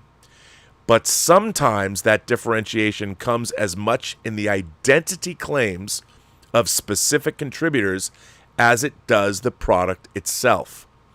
And as the case of Benedict and what Suzanne Scott calls the fanboy auteur suggest, these franchise identity claims are often explicitly gendered. As much as a franchise product may or may not be indicative of creativity, I see franchising more broadly as a site of struggle over creativity, what it means, and who can claim it in industrial contexts. So then this is the last one. I'll read this last question. I forgot to put the links to these articles in the description, but I will do that when I'm done. You describe in the book of interviews you've done with media industry insiders who want to deflect or disavow the concept of franchising as informing their creative decisions. Why do you think the term produced such discomfort? What alternative models do they draw on to describe their work? Similar to the above, I think it's because when you're talking about creative decisions, the idea of franchising and all the economically determined calculation it implies in popular and industrial use calls the potential creativity of those decisions into question. So what I found were often appeals to reassert creativity and often singular authorship in opposition to the idea of franchising. Now, why I think that idea is important? Because everybody who works on a franchise would wants to put their own creative imprimatur on it. So they change what made the franchise a franchise in the first place, which isn't such a good thing. And when Disney allows people to take over that aren't interested in the old way of Star Wars for whatever reason, maybe it's just because George Lucas represents something you don't like, so you're going to come in and change what he did. But do you get to do that? Is that smart for you to do that? Should the corporate minders allow you to do that as a creative? While this wasn't one of my own interviews, Lost is a great example of this, where the conclusion of the series generated all kinds of industry and critical speculation about franchise potential, and the producers repeatedly came out to publicly state that they would have none of it, and that theirs was the definitive version of Lost. To me, that's what is fascinating. To me, that's what's fascinating about franchising. It is both a logic for multiplying media production, but also a meaningful discourse for making sense of and assigning value to that production. It forces producers to confront the fact that they don't have creative monopoly in the work-for-hire work they do for corporations, in the for-hire work they do for corporations. It also forces them to position themselves and their work in relation to that of others who came before, after, and in parallel. That can create contradiction and discomfort around the idea of creativity, which leads to disavowal. I know that was a little tough to get through, but very academic, but it's still very interesting. I think that, again, in my mind, Ryan Coogler went back to the very basics of what made Rocky Rocky when he took over. And he went to, I mean, think of the balls on that guy. He goes to Sylvester Stallone. He goes, listen, Sly, I have this idea where Rocky's not going to be front and center. It's going to be a new character that I created. And I really want to do this. To Stallone's credit, for whatever reason, he knew Ryan Coogler had come up with a great idea in Adonis Creed. And the way that worked into the Rocky franchise, and first of all, the idea that the Rocky franchise is a franchise is absurd. But that's okay. The fact that we have 3 Creed movies is kind of also absurd. But that's okay. Because I got to tell you, I like all 3 Creed movies, and I thought seeing Michael B. Jordan direct the 3rd one brought his own. I love seeing Michael B. Jordan, who's a big anime fan, bring his anime influences into the fight scenes. I was like, that was cool. That was something new. I like that a lot. But you know what? To me, Ryan Coogler wanted to work inside that universe, not change that universe. He worked inside it. Sylvester Stallone got an Academy Award nomination for his performance as a character he'd been playing for 4 decades, 5 decades.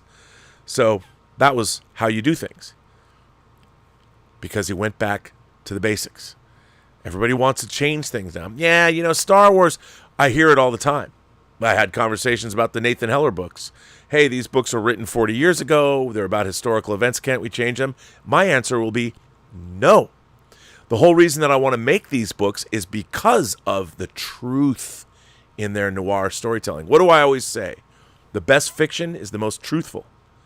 And that is why I wanted to do Max Allan Collins' books and turn them into audio dramas. Spend months and months and months, let's face it, the better part of a year, since I'm coming up on a year in 2 months that I even met Max. But over the course of the year, we designed this, planned this, meticulously have gone over it. Max has written over a 300-page script that we're adapting. Because his work is great, I wanted to show fealty to what he had written. Could we change it? Sure. Why not? But then it wouldn't be what I wanted to do. And it wouldn't be the true noir that we are giving you. So I look forward to that. Same thing is true, I think, of our franchises. If you come on board, if you're hired by a corporation to come in and you're going to put your own creative imprimatur on something and change it, subvert it, is that your place? Should the corporation let you do that? The problem is there's nobody at the corporation that necessarily knows what you're doing. They've looked at what other things you've done that weren't part of their franchise, and they've decided, hey, J.J. Abrams, you don't really like Star Trek, and you told everybody in every interview you did when you grew up, you didn't really like Star Trek. But hey, because you did this, and this, and you work within a corporate structure, sure, go ahead. You seem like you're a creator that should be allowed to do this. Because all franchises are the same, aren't they? So if you worked here, and here, if you said you didn't really like this part of this franchise that we have, you're going to change this franchise, we'll give it to you. It doesn't seem too smart to me. Anyway, a lot of people are still firing in stuff. Let me go back. Stubble McShave comes in and says, how do you think the new Planet of the Apes movies would have been received if the 60s and 70s movies didn't exist? Some people think of those old movies as goofy. The colors they're viewing the new ones. Also, we wouldn't know where it all ends up. Well, Stubble, I would say this. I grew up with the Planet of the Apes movies. I loved them. You know, Apes and Bond predated for me Star Wars because it didn't exist. And Star Trek was only a TV show. So in terms of film franchises that I loved, my first experiences were Apes and Bond. You know, I saw Apes in the theater before I saw Bond in the theaters, but I loved the Planet of the Apes franchises. Why do I think that those movies would have worked? When you go back and you watch the Planet of the Apes movies now, John Chambers, the makeup is incredible, but audiences today a little goofy. When I was a kid, seeing the Planet of the Apes movies, I just saw them as apes. They wore clothes and all that. I think if you made Rise of the Planet of the Apes and called it Rise of the Planet of the Apes and there was no other Planet of the Apes movies, people would have loved it. Because the idea of these talking, intelligent apes and the relationships they have, that orangutan character, come on. People would have loved those movies. I think they still would have worked. And I think those movies, people know that there were Planet of the Apes movies before. I think, to be honest, most people haven't seen the Planet of the Apes movies now. Every kid I knew, boy or girl, saw Planet of the Apes movies. Every kid. Because they were on TV a lot. Nowadays, people don't know the original Planet of the Apes movies. I think very few people, especially people under 30, have even seen them or bothered to see them. Because, what have I said before? It's really hard, and this is not a criticism of new generations, but when you have photorealistic apes, the way you do in the Planet of the Apes movies, it's incredibly difficult to then go back and watch those films after you've seen the modern iteration of apes. But I think the storytelling of the Planet of the Apes proves that the idea is still viable. Still viable, absolutely 100%. And all four of those movies are relatively successful films. So I think they still work. Mr. Z sends in a super chat and says, my girlfriend loves the Lord of the Rings trilogy, and I told her I knew the guy parasocially that did the extras. She thinks I'm famous now. Thanks, Rob. Keep on being the best. Much love, Rocky. Well, Mr. Z, remember, I was just part of an incredible team. It was a team put together by Jeff Curdy and Michael Pellerin. Michael Pellerin was the great mastermind, and Susie Lee, his major domo. Shout out to Susie Lee. I don't know where she's at these days, but it was an incredible team. People like Dave Noel and Anthony Spadili, and I mean everybody that worked at Curdy Pellerin. I would say at one point there was like 30 of us scattered around the world, and it was a really gratifying time in my life. I can't believe it was more than 20 years ago, but it was. You know, and working on those, I spent a lot of time in New Zealand. That I first got to go to New Zealand, working on Lord of the Rings, and it was amazing. We were there for months. I got to go to London for the first time. The first time I ever went to London was to interview Christopher Lee for Fellowship of the Ring. That was an incredible time. Boy, do I love the UK. I've never been to Ireland, though. I got to go to Australia for the first time to interview Andrew Lesney and the boys that do the Foley. First time I ever had a vai-vai. Let's have a slab of vai-vai, mate. What? You want to have what? It was a great time. Great time. Foxy Scorpio. Ace Hunter from the film Megaforce is the most badass character in cinematic history. There, I said it. Come at me, bro. Foxy Scorpio. Sometimes the good guys win. Even in the 80s. I'm going to reveal something to you on this show that nobody knows. I'm going to say it. Because you brought up Barry Bostwick. You brought up Megaforce. Barry Bostwick, who plays Ace Hunter. Deeds, not words.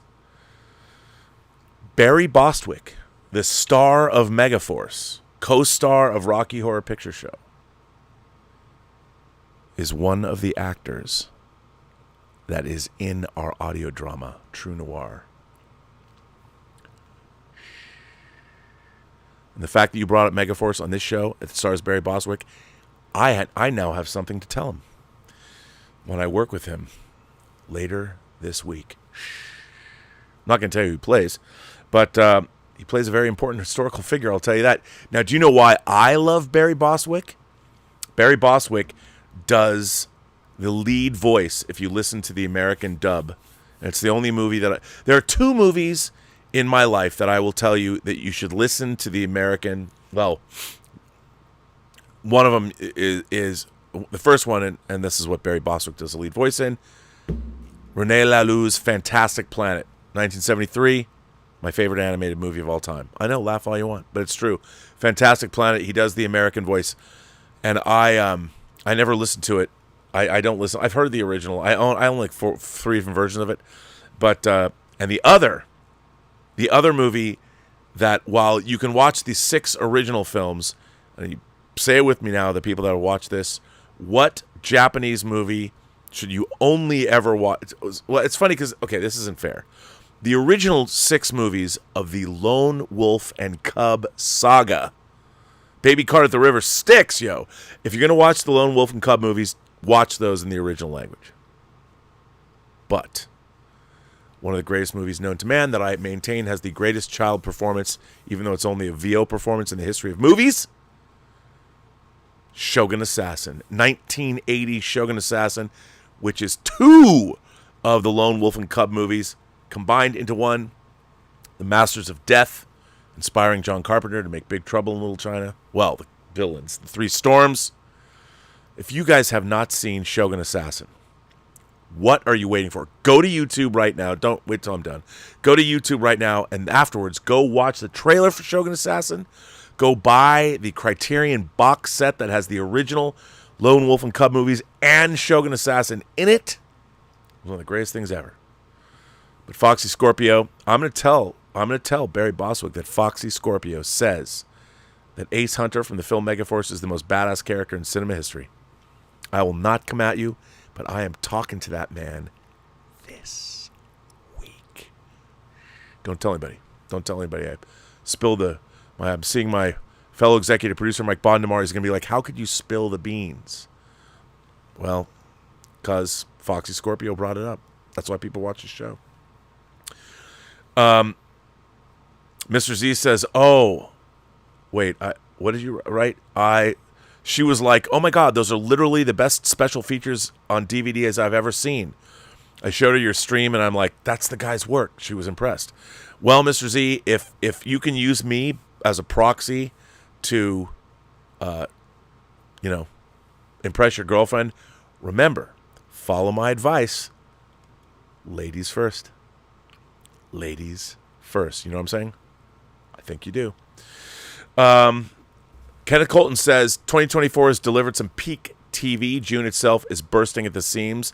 That being said, Dark Matter on Apple Plus is perfection dialed to 11. You know what's interesting? So I went out and read the book, and the writer of the book is the showrunner of the series. I quite like the series. I read a review of it that wasn't a good review, and I'm like, oh, come on. If you guys want to watch a really interesting, I guess I can call it a multiverse story, watch Dark Matter on Apple Plus. The only thing that I have a criticism, why is it color timed so dark? I mean, I understand for production issues, when you get to the box, you'll understand, but come on, man, like, turn on some lights. It's weird. It is weird. Thomas Logan says, after The Acolyte, I'd fire everyone at Lucasfilm. But here's what, Thomas, look at how many people watched it. Huge ratings. Huge ratings. So as far as Disney Plus is concerned, and this is something that I want to stress when it comes about to fans, to us. A franchise does not live or die. It's always about money. But a lot of the time, if you think something is creatively not successful, you have to look at the real markers of success, which are, of course, well, money and ratings. And there was a lot of people watch it. We'll see where it goes. I don't know. We'll see where it goes. 1001 Johnny says also Ultraman Rising drops on Netflix in just 6 days on the 14th. And Ultraman Arc will drop on YouTube an hour after airing in Japan on July 6th with an English dub simulcasting. Wow. Jump on to the Ultra train to Nebula M78, people. Cheers and a good evening. 1001 Johnny, it's always good to see you. Tom Jr. Jackson says, will the physical media flow later today? No, there is no physical media show tomorrow. I'm sorry, I'm going to New York. I'm going into L.A. We're setting up. Mike Bodden is flying into town. Actually, he flew into town. He should be here tonight. And I'm going to meet with him tomorrow, and we are going to have big pre-production time because on Monday, we are recording 4 actors in NYC in New York City and 2 actors here in L.A. that will be interacting.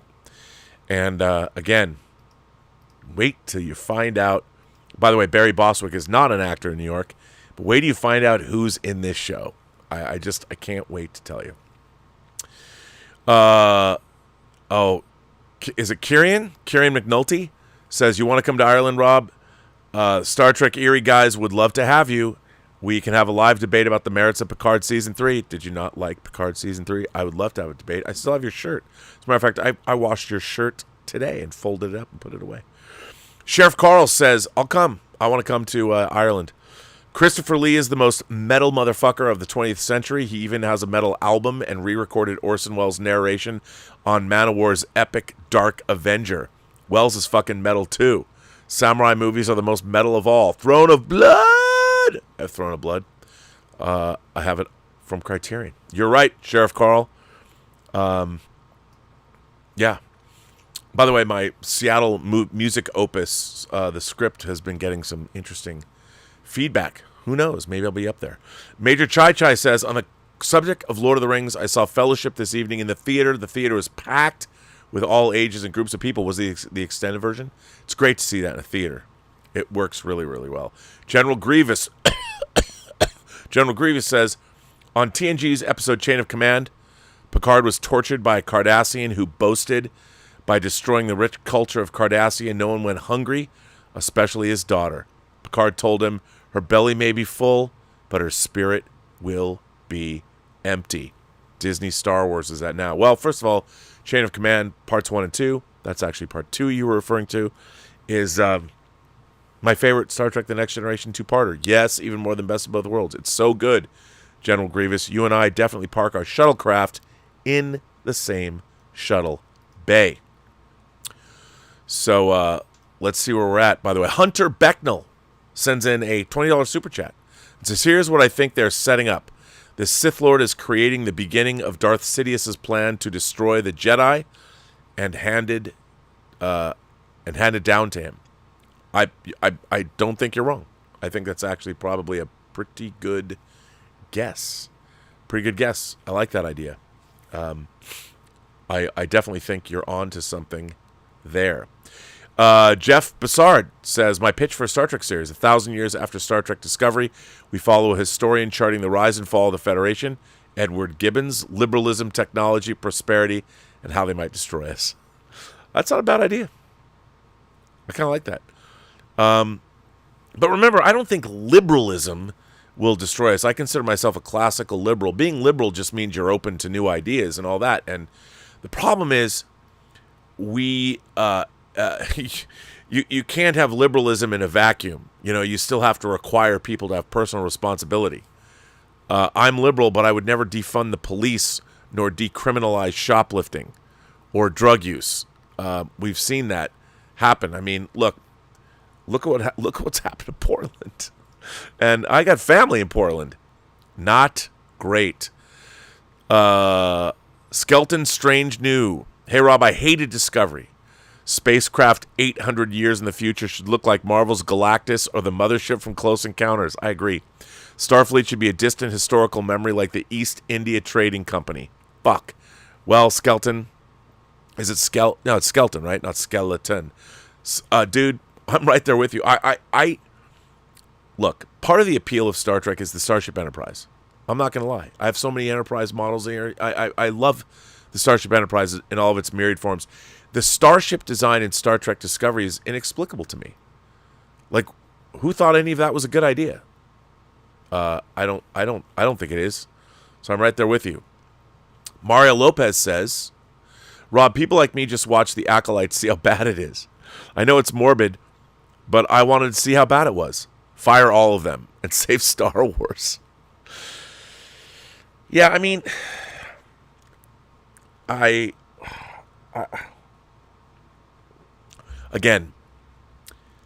I didn't think it did a very good job of you go back and you watch. I use House of the Dragon as an example, 100 years before, and how it brought you into the world of Westeros at the time everything was happening. We knew, like with Star Wars, we knew the lore from 100 years in the future. We saw Game of Thrones. We knew what was going on. But House of the Dragon is a great model of how to do something like an Acolyte. And as I said earlier, it's really hard with these half-hour shows. Why they think that Disney half-hour shows, it's like they're taking a 2.5-hour movie or something and cutting it in. Give me an hour-long show. Give me a meal. I think that's what's really missing. I mean, it really is. It's really missing. Thomas Logan says, Taylor Kitsch agrees to play you in the Dave Parker penned Bobby Trekkie Baby biopic. The DP wants Tom Jr. Jackson to direct. Do you sign off and produce? Sure, as long as I can edit. If Tom Jr. Jackson's going to direct, I'll sign on. I'll sign on. As long as I can edit the movie. And direct second unit. How about that? I'll do that. And I like Taylor Kitsch. That's so good to me. Tim Riggins playing me. Come on now. I would totally go for that. 100%. Tomorrow says, Rob, thanks for chatting through this stream. I'm a guest here and I'm starting something in the chat. Again, well, you're welcome. I mean, I like chatting through the stream. Or what are you starting? Are you going to be Are you singing like I'm going to be starting something? Going to be starting something. But yeah, no, thank you. I appreciate that. That's very nice. And let's see where we are here. Yeah, I think we're good. Well, listen, kids. This has been a fun stream. I don't know. Should I get off or keep going? I don't know. I want to thank you. I can't stop because, oops, I farted. Send in a tip.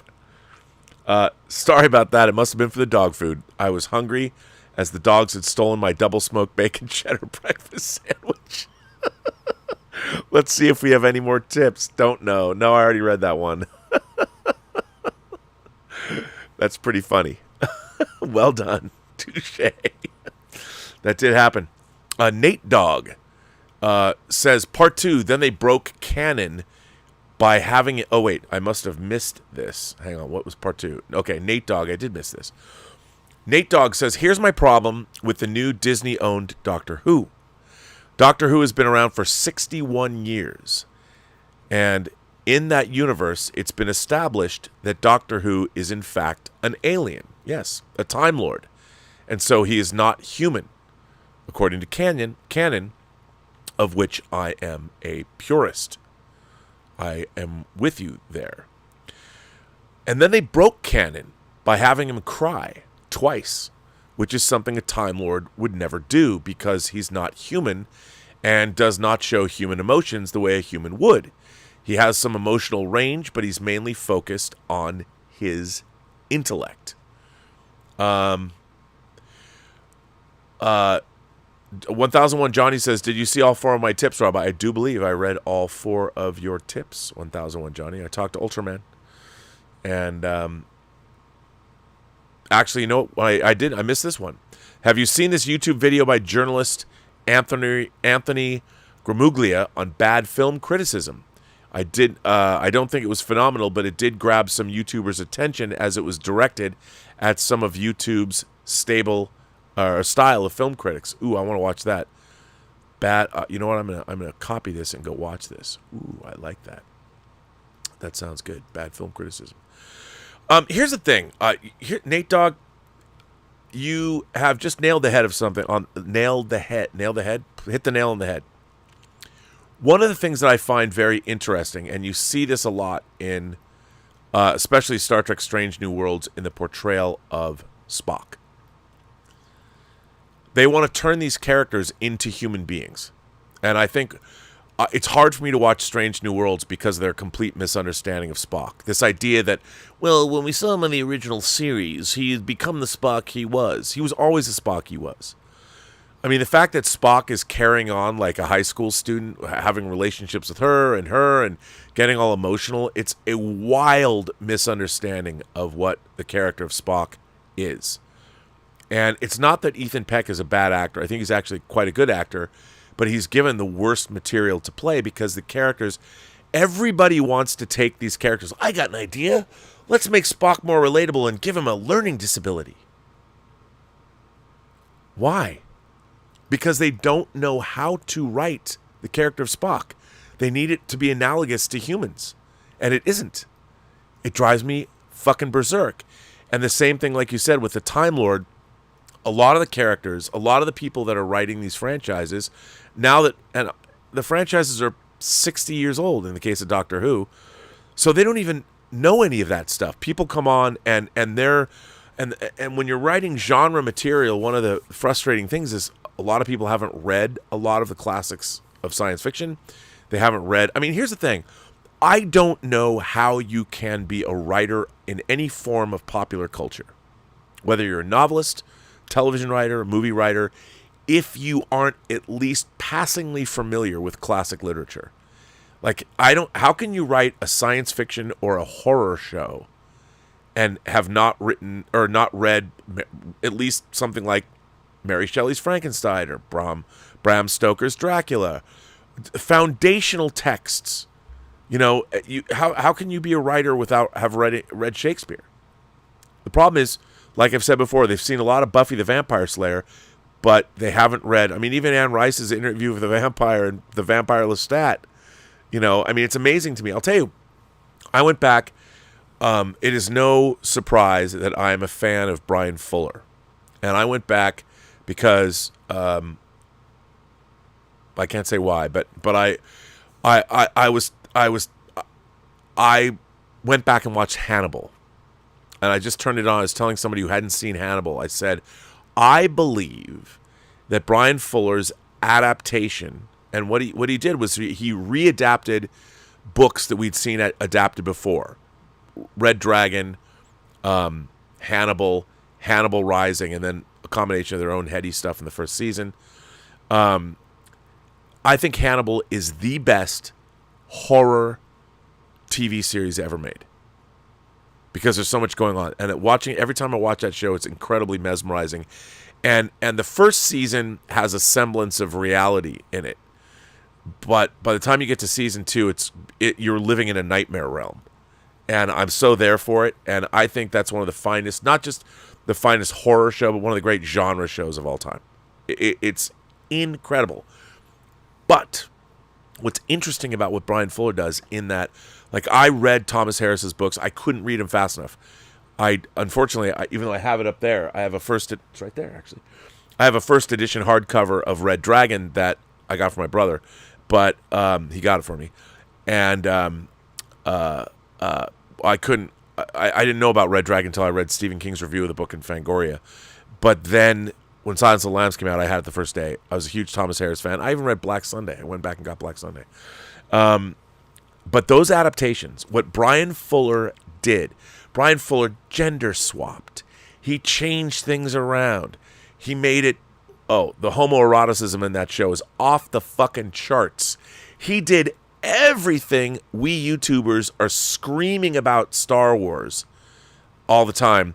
He did all of it in Hannibal. All of it. Brilliantly. Nobody would ever bitch. And I'm a Thomas Harris acolyte, man. I'm an acolyte of his books. Acolyte of Thomas Harris. And Brian Fuller subverted those books at every expectation, and it's fucking amazing. I don't know if I can say this. I'm going to say it right now. Do you know what Brian Fuller also did that just fucking pisses me off that this is happening? I may or may not have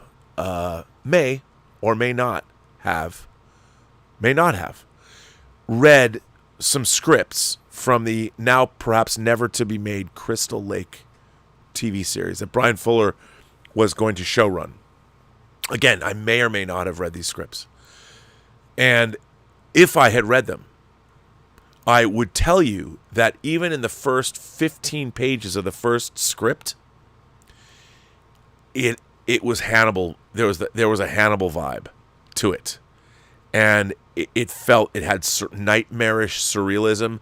And in 15 pages of that first script, the value of the Friday the 13th franchise, which I saw Friday the 13th the weekend it opened, the first one, the original, with Betsy Palmer as Pamela Voorhees. The first 15 pages of that script took the entire Friday the 13th franchise and elevated it. If I had read it. That's what I would think. And I was thinking to myself, what the fuck, man? What's going on? I mean, how do you, if I'd read it, how do you have these scripts? And how do you not just run, don't walk, but run to make this into a show? I don't know. Because it was fucking amazing. Again, I don't have a particular love. I love the original Friday the 13th. Friday the 13th Part 3D was one of the greatest movie-going experiences I ever had in a movie theater, at the Town Theater, the same place I saw Poltergeist, the same place I saw the Manitou. I love the Town Theater. The same place Caligula opened in downtown Seattle. It's not there anymore, I don't think. But anyway, why am I rambling? Don't know. But, yeah. But I don't love the Friday the 13th franchise. Because, the slasher franchise, I mean, Jason X was kind of funny. And I did like the Freddy versus Jason movie, but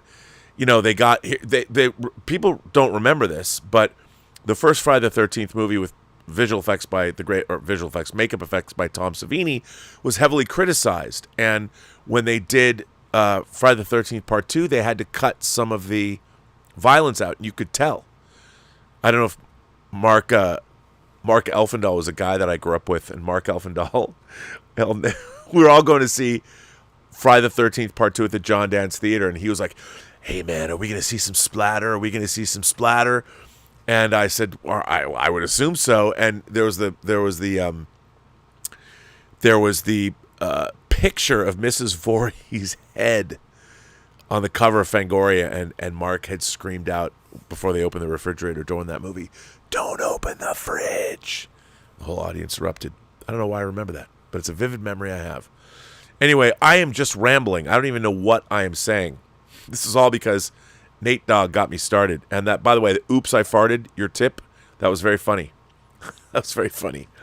Nate Dogg goes on to say part 4. Wait, where's your part 3? Part 2? Part 4. I'll read what you said. Nate Dogg says, it's really sad to see an IP I've been a fan of for so long fall prey to an agenda by the showrunner. It's disrespectful and inauthentic to the fans. The canon has now been ruined, and Doctor Who has become a joke. Another IP ruined by Disney. It's kind of a bummer. I mean, I would say this. I'm a Russell T Davies fan. And I maintain that I'd seen Captain Jack on Torchwood. I mean, on Doctor Who, but I never watched Torchwood. And the first Torchwood I ever watched that Russell T Davies wrote was Children of Earth.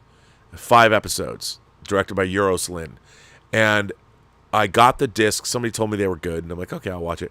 I bought the Blu-rays, and it was like 1 o'clock in the morning. I came back from working, and I came out to the garage. Not this garage. It was a different garage where I had my home theater. And I put them on. And I'm like, I'll watch 1 episode. I think Torchwood Children of Earth, the 5 episodes, are 5 hours of the finest televised science fiction of the 21st century. And there's all kinds of what people would scream now about agenda-based storytelling, but it was done correctly. I think, and when I literally, when I found out what was going on in Tortured Children of Earth, my jaw was on the floor. I couldn't believe it. And that was Russell T Davies too. And that's why it's, the new Doctor Who, I just don't, again, I always believe in going back to the core of what made the IP in the first place. Why did it endure for 60 years? And when you get in there, your first thought as a creative should be to retain the foundational underpinnings of what made that beloved IP in the first place. Don't subvert it. Don't change it. Because if you do, what you're doing is you're chipping away at the overall value of this franchise or whatever franchise it is you're working on.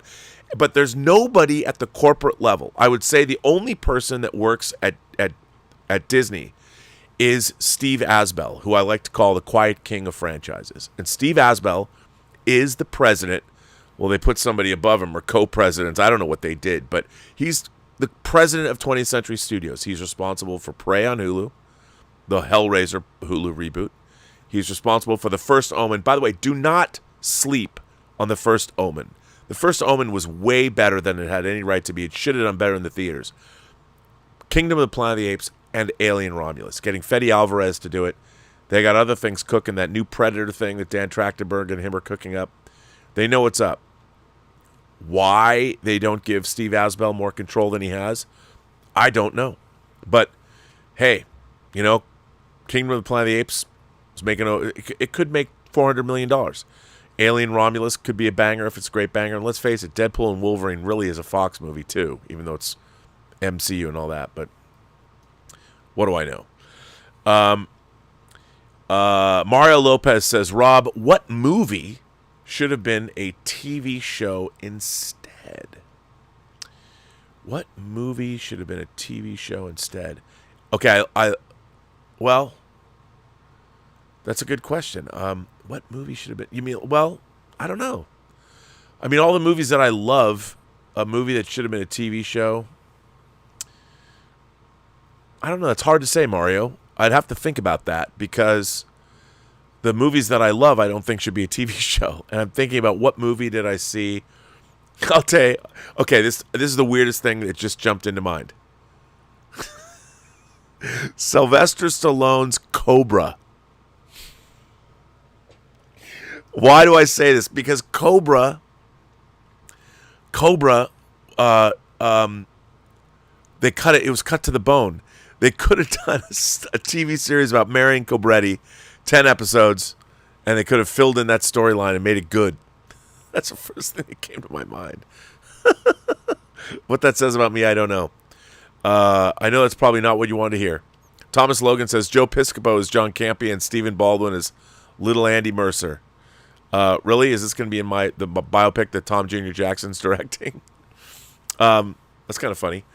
The Sundowners Club says, Rob, if there was one music biopic that hasn't been done yet, who would you choose as the subject? Ooh, that is a good question.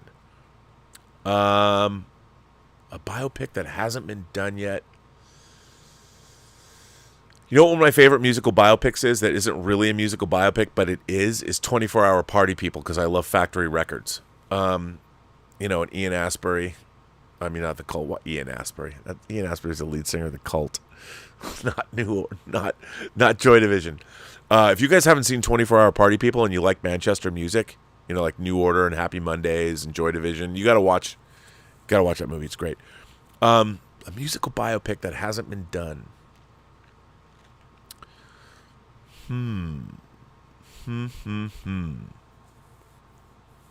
God, that's a tough question because I keep thinking about who would want to see it. There's documentaries. I mean, musical. Here's the problem with musical biopics. I tend to agree with John Campea on this one. Musical biopics all tend to be kind of the same because, you get great success, you have problems with drugs, and then you fall from grace. But maybe The Cure. But I don't know, or Depeche Mode. I mean, I don't know, like a figure from the 60s or something, but like more of a modern, like I'd love, but I don't know if The Cure, I mean, they're still making music. And Duran Duran still, there's so much out there about these bands that maybe a musical biopic, we don't need one.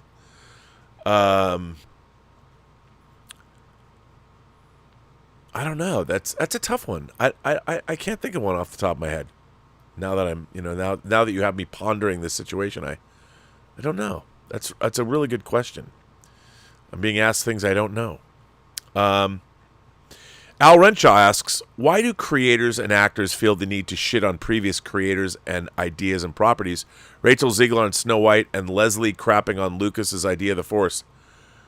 Bro, I don't know. I don't know. I honestly don't know. Why would you do that? I don't know. It's such a... I don't know. I mean, if you're working in this, the franchise you're working in, the reason you're working in it is because the previous creators made something that endured. It's such a weird thing. It's weird. It's a weird thing. Retro Nerd Girl says, ages ago you recommended the green slime. I finally got myself a copy and it was amazing. Did you get the Blu-ray from Warner Archive? I hope you did. Because it is great, and I'm glad that you watch it. Are you gonna do a thing on your channel? You gotta do a review. Hunter Becknell says, Yoda says, female the Forces. Also Yoda, forgot I told you about the musical aliens. Yeah, I can't wait to see what's gonna happen when episode 3 drops. Yeah, we're gonna see, Hunter. And by the way, thanks for all the support, man. Darth Plato says, tips. Is there more tips? Have I missed tips? Did you send in the ooh, I farted? I think I got them all. Haven't I? I think I got all, as I look, all the tips. I think I got a tip for you. Dan Candy says, Badfinger would be the Iron Claw of musical biopics. That's a good one. That's a good one. Brian Osborne says, George Lucas claimed in his Cannes interview that there was a backlash to C-3PO, and it was similar to the Jar Jar Binks backlash. Was there any truth to this since you experienced the OG films? Okay. No. Okay, let me explain something to everybody out there. Some of what George Lucas said was true. Like, I've always thought Princess Leia was a badass. Everybody loves C-3PO.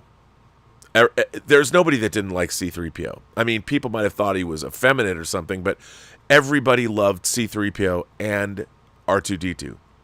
Remember, C-3PO is the first person to speak in Star Wars. Did you hear that? They've shut down the main reactor. I mean, come on. It's true. Brian Osborne, and that was Brian Osborne's 10th super chat. There was no R2-D2 and C-3PO. There was no backlash. People loved R2 and C-3PO. I mean, people loved them. There was no backlash. That's so weird. Thomas Logan says, Chad Kroger is Charlie de Lazarica. Brian Fuller is Peter Billingsley. Uwe Boll is Dieter Bastian. Roger Nygaard will run craft services in his condo. Man, those are deep cuts, Thomas. It's almost like you're looking at my biography and pulling this stuff out. That's crazy. Or you've just watched a show for a long time, which is good. But yeah, there was no backlash. People loved R2 and 3PO. Loved them. And because, you know, they're characters that also were like right out of the Hidden Fortress. Right out of the Hidden Fortress.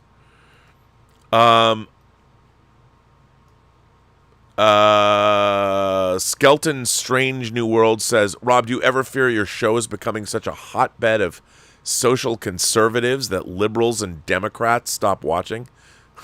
No. I mean, I don't think that I wouldn't say that my show is conservative. I'm certainly not a conservative. I mean, I do believe in fiscal responsibility and things like that, but I don't think that liberals and Democrats stop. You know, I don't know. I mean, I think it's funny because people are always yelling at me that I have Trump derangement syndrome on Twitter, which I was thinking is I don't even talk about Donald Trump on Twitter. But it is again, when it comes to like Donald Trump, he was a pop culture figure in the 80s, like The Art of the Deal. He appeared in a lot of movies as himself. I've found the trajectory of Trump to be very fascinating from a pop culture perspective. But is my show a hotbed of social conservatives? I wouldn't say that. I mean, I don't get that impression from my audience at all. I do think that people misconstrue the fact that I really enjoy streaming with people like The Critical Drinker. We've done some really great streams on things like Alien and Star Trek: The Motion Picture. We've had really great conversations. I mean, I just like and people also misconstrue the fact that I really like Gary Beekler, Nerdrotic. Now, do I agree with his delivery a lot of the time? No. Still like him. And, I like lots of different kinds of people. But it's weird that everybody wants to paint you in like somebody was saying online yesterday on Twitter that, oh, I know why you don't like the Acolyte, and you know why you don't like the Acolyte, and let's just face it, why don't you call it what it is? And I'm like, because of verisimilitude? And it was somebody that didn't follow me or didn't even know me and was coming out, and I would explain, like, I have a problem. If I have a problem with the Acolyte, I don't believe the Acolyte. I just don't believe the story that they're telling. And we'll see where it goes. We'll see where it unfolds. I mean, I'm willing to wait until it's all out to see what I think about it. But that's, to me, it always comes down to storytelling. Do I believe it? Does it make me believe? And if it doesn't make me believe, why doesn't it make me believe? And I that's what I judge stories by. I'm not mad at a story because of who's in it, what actors they choose to put in it. But it does sometimes become obtrusive. It's obviously, I think agenda-based storytelling is becoming so obvious, and it's getting to the point where it is getting in the way of enjoying a story that's being told. But and it's not just that, lots of things. Marco says, will you leave the U.S. when Trump gets elected? Why? Why would I leave the here's the funny thing. This is what I think people don't understand about me. If the United States elects Donald Trump again, then the United States wanted to elect Donald Trump again. I'm not going to leave the United States because people voted for the president they wanted to vote for. Whether I agree with his policies or not, he was the duly elected representative of the people. And while I might not like him very much, but why I don't like him, I think, the reasons are, I just don't think he's a very smart man. And I don't think that his business practices and all those things. I mean, but if he was elected, he was elected. He was elected. I mean, he was president of the United States. And a lot of people don't like him, but he still was president of the United States. And if he was elected, you have to, I come at it from the perspective of he was elected, whether he won the popular vote or not. He won the Electoral College, and he was president of the United States. I'm not going to leave. You can't make me leave the United States because a president was elected by the people of America. That seems a little silly to me. Yeah. So that's and I think that's something that is odd. And if you want to elect someone else, then go campaign for them. Go out on the campaign, and I really enjoy the political process, and I enjoy participating in the political process. I have some cabinets over there that have too many "I voted" stickers on them, but yeah. So I don't look. I'll tell you this: the world is getting the world is, in my mind, getting rather destabilized, because here's the thing. I don't usually get political on the show, but I think we believe that peace and tranquility and democracy and all of those things are or should be the default position of the world that we live in. I'm not so sure those things are, and I'm not sure we have a lot of the problem is, as much as I love this country, there is a lot of hypocrisy that we have engaged in on a number of different levels that is coming home to roost. And look, I'm from Seattle. I loved Seattle. I really want to make my ultimate Seattle movie. But what we have allowed happen to Seattle, San Francisco, and Portland is abhorrent. And I know it was born out of love. People wanted to help their fellow man. But human beings, wrong kind of help. Wrong kind of help. And a lot of it started all the way back in the 1980s when President Reagan, when they were deciding to close things like sanitariums to take care of the mentally ill. We have to spend money on things that don't turn a profit, like getting mentally ill people off the streets and helping addiction. We can't expect to solve the homeless problem by building homes, as much as it might seem intuitive to do so. But I don't know. Not really my area of expertise. But yeah. George the Giant Slayer. George the Giant Slayer says, I love your show, brother. Exactly how you have it. You're open-minded, respectful to all sides, and most of all, talented as hell. You love great storytelling, and that's it. All hail. Well, thank you. And I love going on to your show. Unfortunately, I can't be there tomorrow because I have to go into L.A., but because I like the discourse. I've had some of the greatest conversations that I've ever had on YouTube on your show. Johan the Beard became an imagination connoisseur. Thank you. It's weird. I keep going back to the thing. I wasn't aware that my show is becoming a hotbed of conservatives, because I think I say a lot of things that conservatives don't like. So, yeah. Let's see what else. Dee's Webbo. Is it Webbos? Dee's Webbo says, the Acolyte to me just feels like a cheap Walmart version of the prequels. They're not giving us anything we haven't seen before. In a way, I don't disagree with you. You know, it's hard because from a production standpoint, if you look at something like Andor, where, you know, it was made in Europe, they shot in real locations, augmenting them with visual effects. It was really effective, and it felt like Star Wars. Same with, like, Rogue One. You know, I don't think Rogue One is entirely successful, but I like it. I think it could have had higher highs.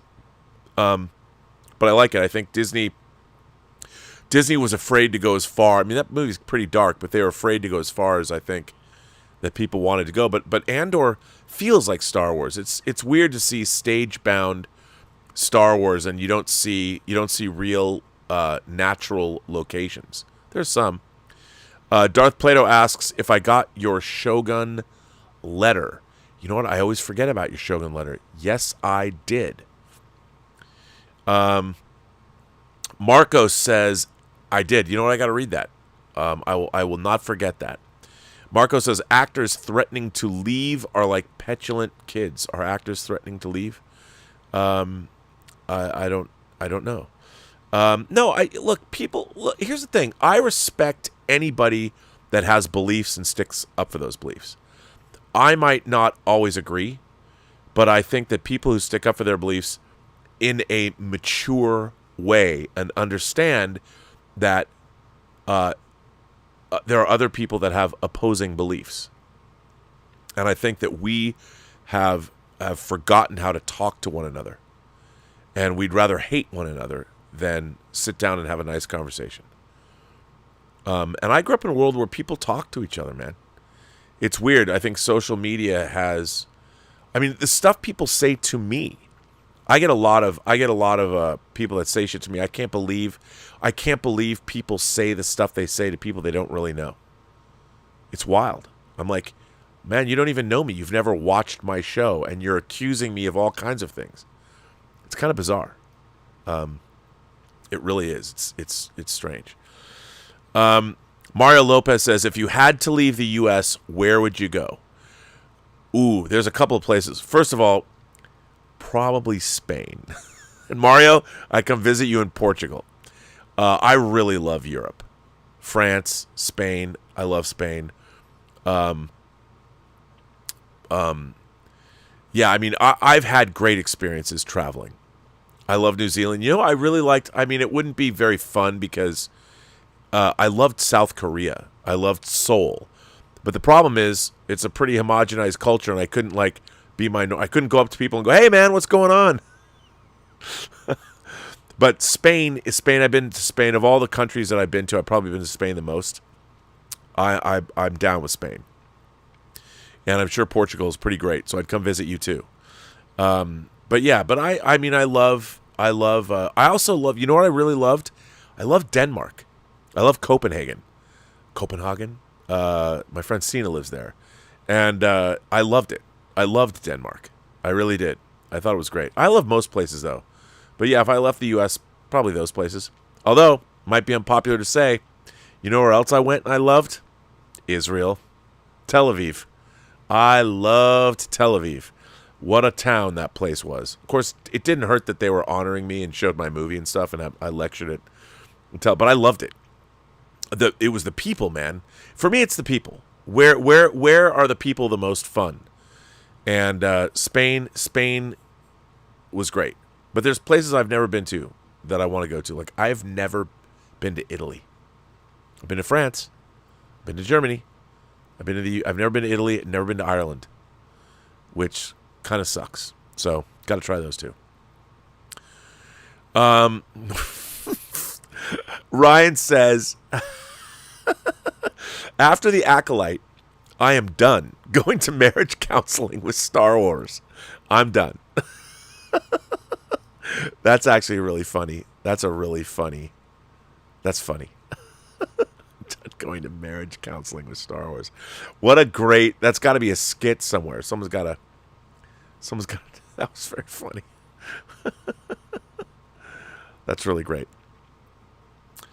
Well, listen, everybody, I think I'm going to end this stream because I don't know what more to say. I don't know what more to say. I don't know what more I should say. But anyway, yeah, this is great. Thanks for, what a fun stream to come back to. And I can't wait. So the next week probably will again be a little sparse. The End Pod has been a member. The End Podcast has been a member for 26 months. I won't be on Let's Get Physical Media tomorrow. Dieter couldn't do it anyway, and I will be recording all week long. And the commute, it's an hour and a half each way for me, so I don't know if I'll be able to do many shows this week. I'm certainly not on the John Campy show, but I can tell you that we are recording a lot of great actors, and I cannot believe the talent that we have organized for True Noir. And you guys are going to be really excited. Skelton Strange New World says, I almost hate the same shows and movies you do, but whereas I dismiss the shitty decisions as stupid writing, and I say this with deep love, you seem to go hard after the left. That's interesting. Well, I'll tell you something. I think the left is, and I consider myself a left-leaning classical liberal. And I've always thought that. I think the left now is out of its fucking mind. Honestly. The leftist ideas are I'm like, you know, it's one thing to want to, like, I believe in equality. Do I believe in equity where everybody's the same? No. It makes no sense. It makes no sense to me. Since you brought this up, I'll say this. Everybody's different. Every human being is different. And I always bring up the LeBron James example. Like, I grew up playing basketball. You know, I played boys club basketball and stuff. But I liked playing basketball. I was on teams, you know, school teams, boys club teams, all that. I just wasn't that good. And I didn't put in the time enough to make myself better. I mean, I did practice to try and be better. I might want to be LeBron James, but I'm never going to be LeBron James. I could practice every single day from the time I was 2 years old to whenever. I would never be as good playing basketball as LeBron James is. Never. So any idea that I'm supposed to be on some equal playing field with LeBron James to me would be silly. I wanted to do other things. And we now live in this world where it appears that everybody wants to be recognized for everything that they do. And I believe that we also have a responsibility to the society that we live in. And trust me, I'm one of the most liberal people you'll ever meet. But I do think that the left, they're the ones that would come after me with pitchforks and torches and throw me on a fire and not care that I burned to death. It didn't used to be that way. But I think it's because they're again, it's kind of like storytelling. To me, like, I believe that I'm interested in having a civil society that promotes human welfare, provides for the general welfare, and respects liberty, ourselves, and our posterity. That's what I believe in. And what I don't believe in is letting people do whatever the hell they want without any kind of responsibility or obligation to the society that they live in. And I think that that's where we're at. I mean, the idea that you defund the police, why would you do that? And why would you? We human beings are deeply flawed people. We need the police. And I've lived in Los Angeles, by the way, and I've seen a lot more. I've seen the police do a lot more good than bad in the 36 years I've lived here. I lived through the riots. I've lived through earthquakes, big earthquakes, the Northridge quake. And ideas like defunding the police and decriminalizing shoplifting, that has done, where those ideas come from, I do not know. I don't understand them. Anyone that's lived in a big city for any long period of time knows that doesn't work. I look at my hometown of Seattle. It's a shithole. It's the nicest city in the world to grow up in. And look, why has it become, why do people allow this stuff that goes on? Why do you allow that? You've destroyed your tax base because businesses are pulling out. You are allowing people to fall into addiction and homelessness and not help them. And as a matter of fact, you're making excuses for them doing so. It's weird. I don't get it. I don't understand it. And we didn't used to do it that way. And does that make me?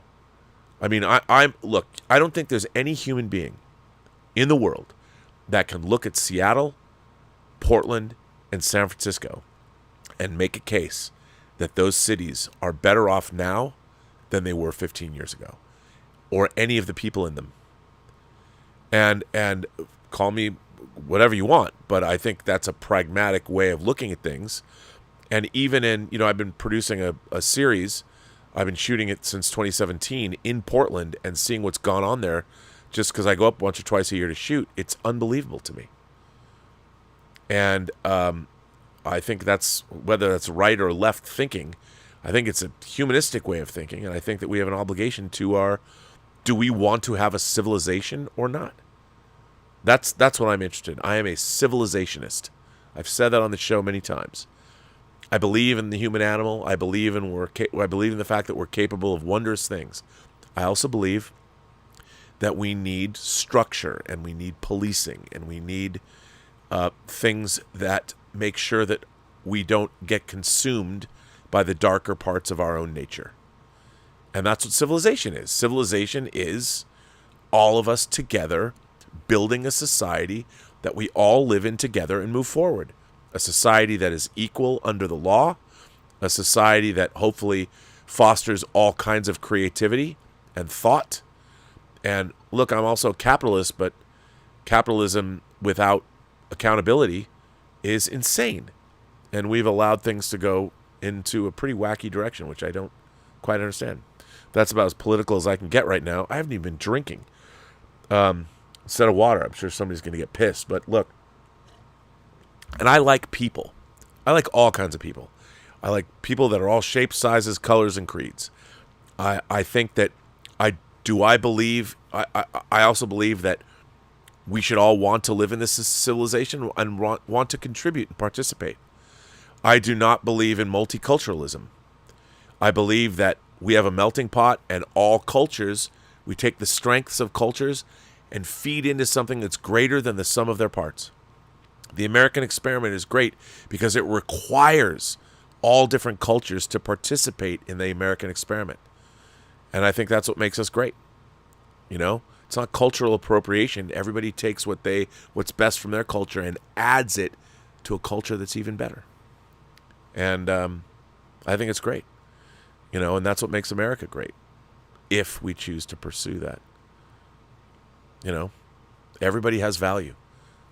Every single person you meet has a story to tell that you have yet to hear. And all you have to do is listen. I think that's a pretty left-leaning idea, my friend. That is a pretty left-leaning idea. And I believe, and Hunter Becknell says, infinite diversity in infinite combinations. Live long and prosper. Thomas Logan asks, if I move in with Az, do you eat breakfast together? Yeah, why not? And then go to the gym. We can go work out. So there you go. So So Skelton, I'm not going hard after the left. What I'm going after are people that don't want to do the work and take responsibility. I think that we have a responsibility to the society we live in, and we have a responsibility to one another. And it not just to let anybody do what they want to do willy-nilly. If you want to be part of a culture, a civilization, you have to... It's like what Andrew Shepard says, Michael Douglas's character in American President. If you want to live in a democracy, you got to want it bad. You got to participate. You got to work hard. You got to make it happen. You know, and you got to make sure that when the oppressed get their chance to speak, that they don't become the oppressors. We have to change things and move forward together and build a society that's better than the one we came from. It's the campfire philosophy, you know? When you go to a campfire or you go to a camping site, you leave the camping site a little better than when you got there. It's like what Captain Jellicoe said at the end of Chain of Command Part 2 in the 6th season of TNG.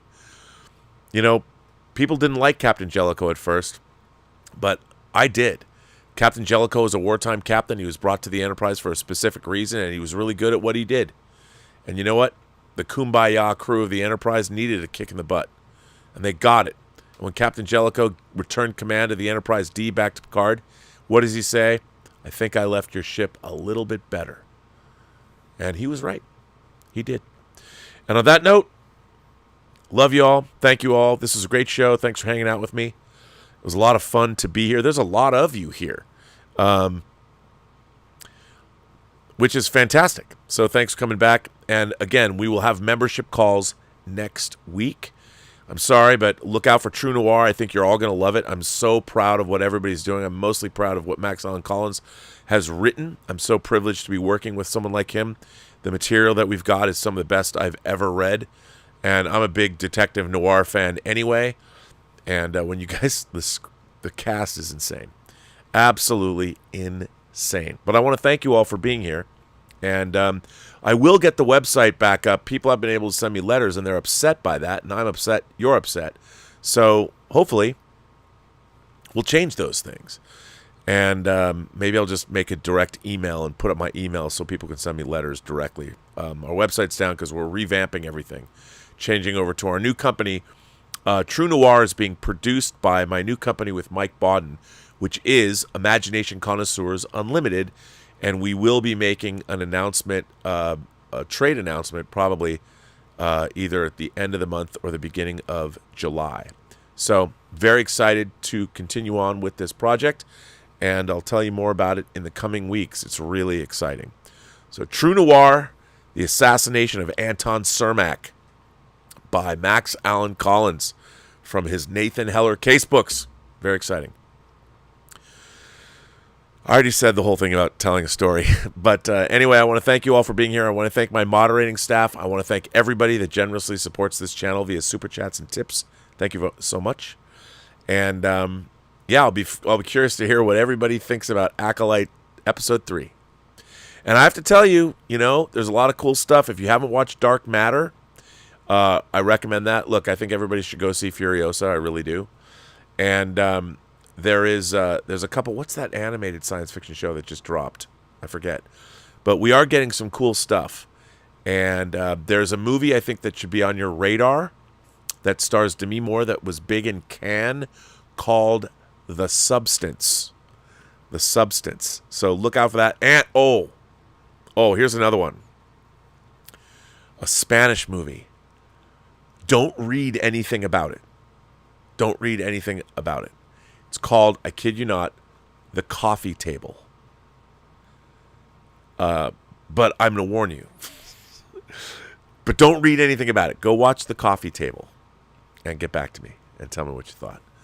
And, yeah. I can't get it. Oh, yeah, you guys. Okay. If you like horror, you've got to read this book, Fever House, by Keith Rawson.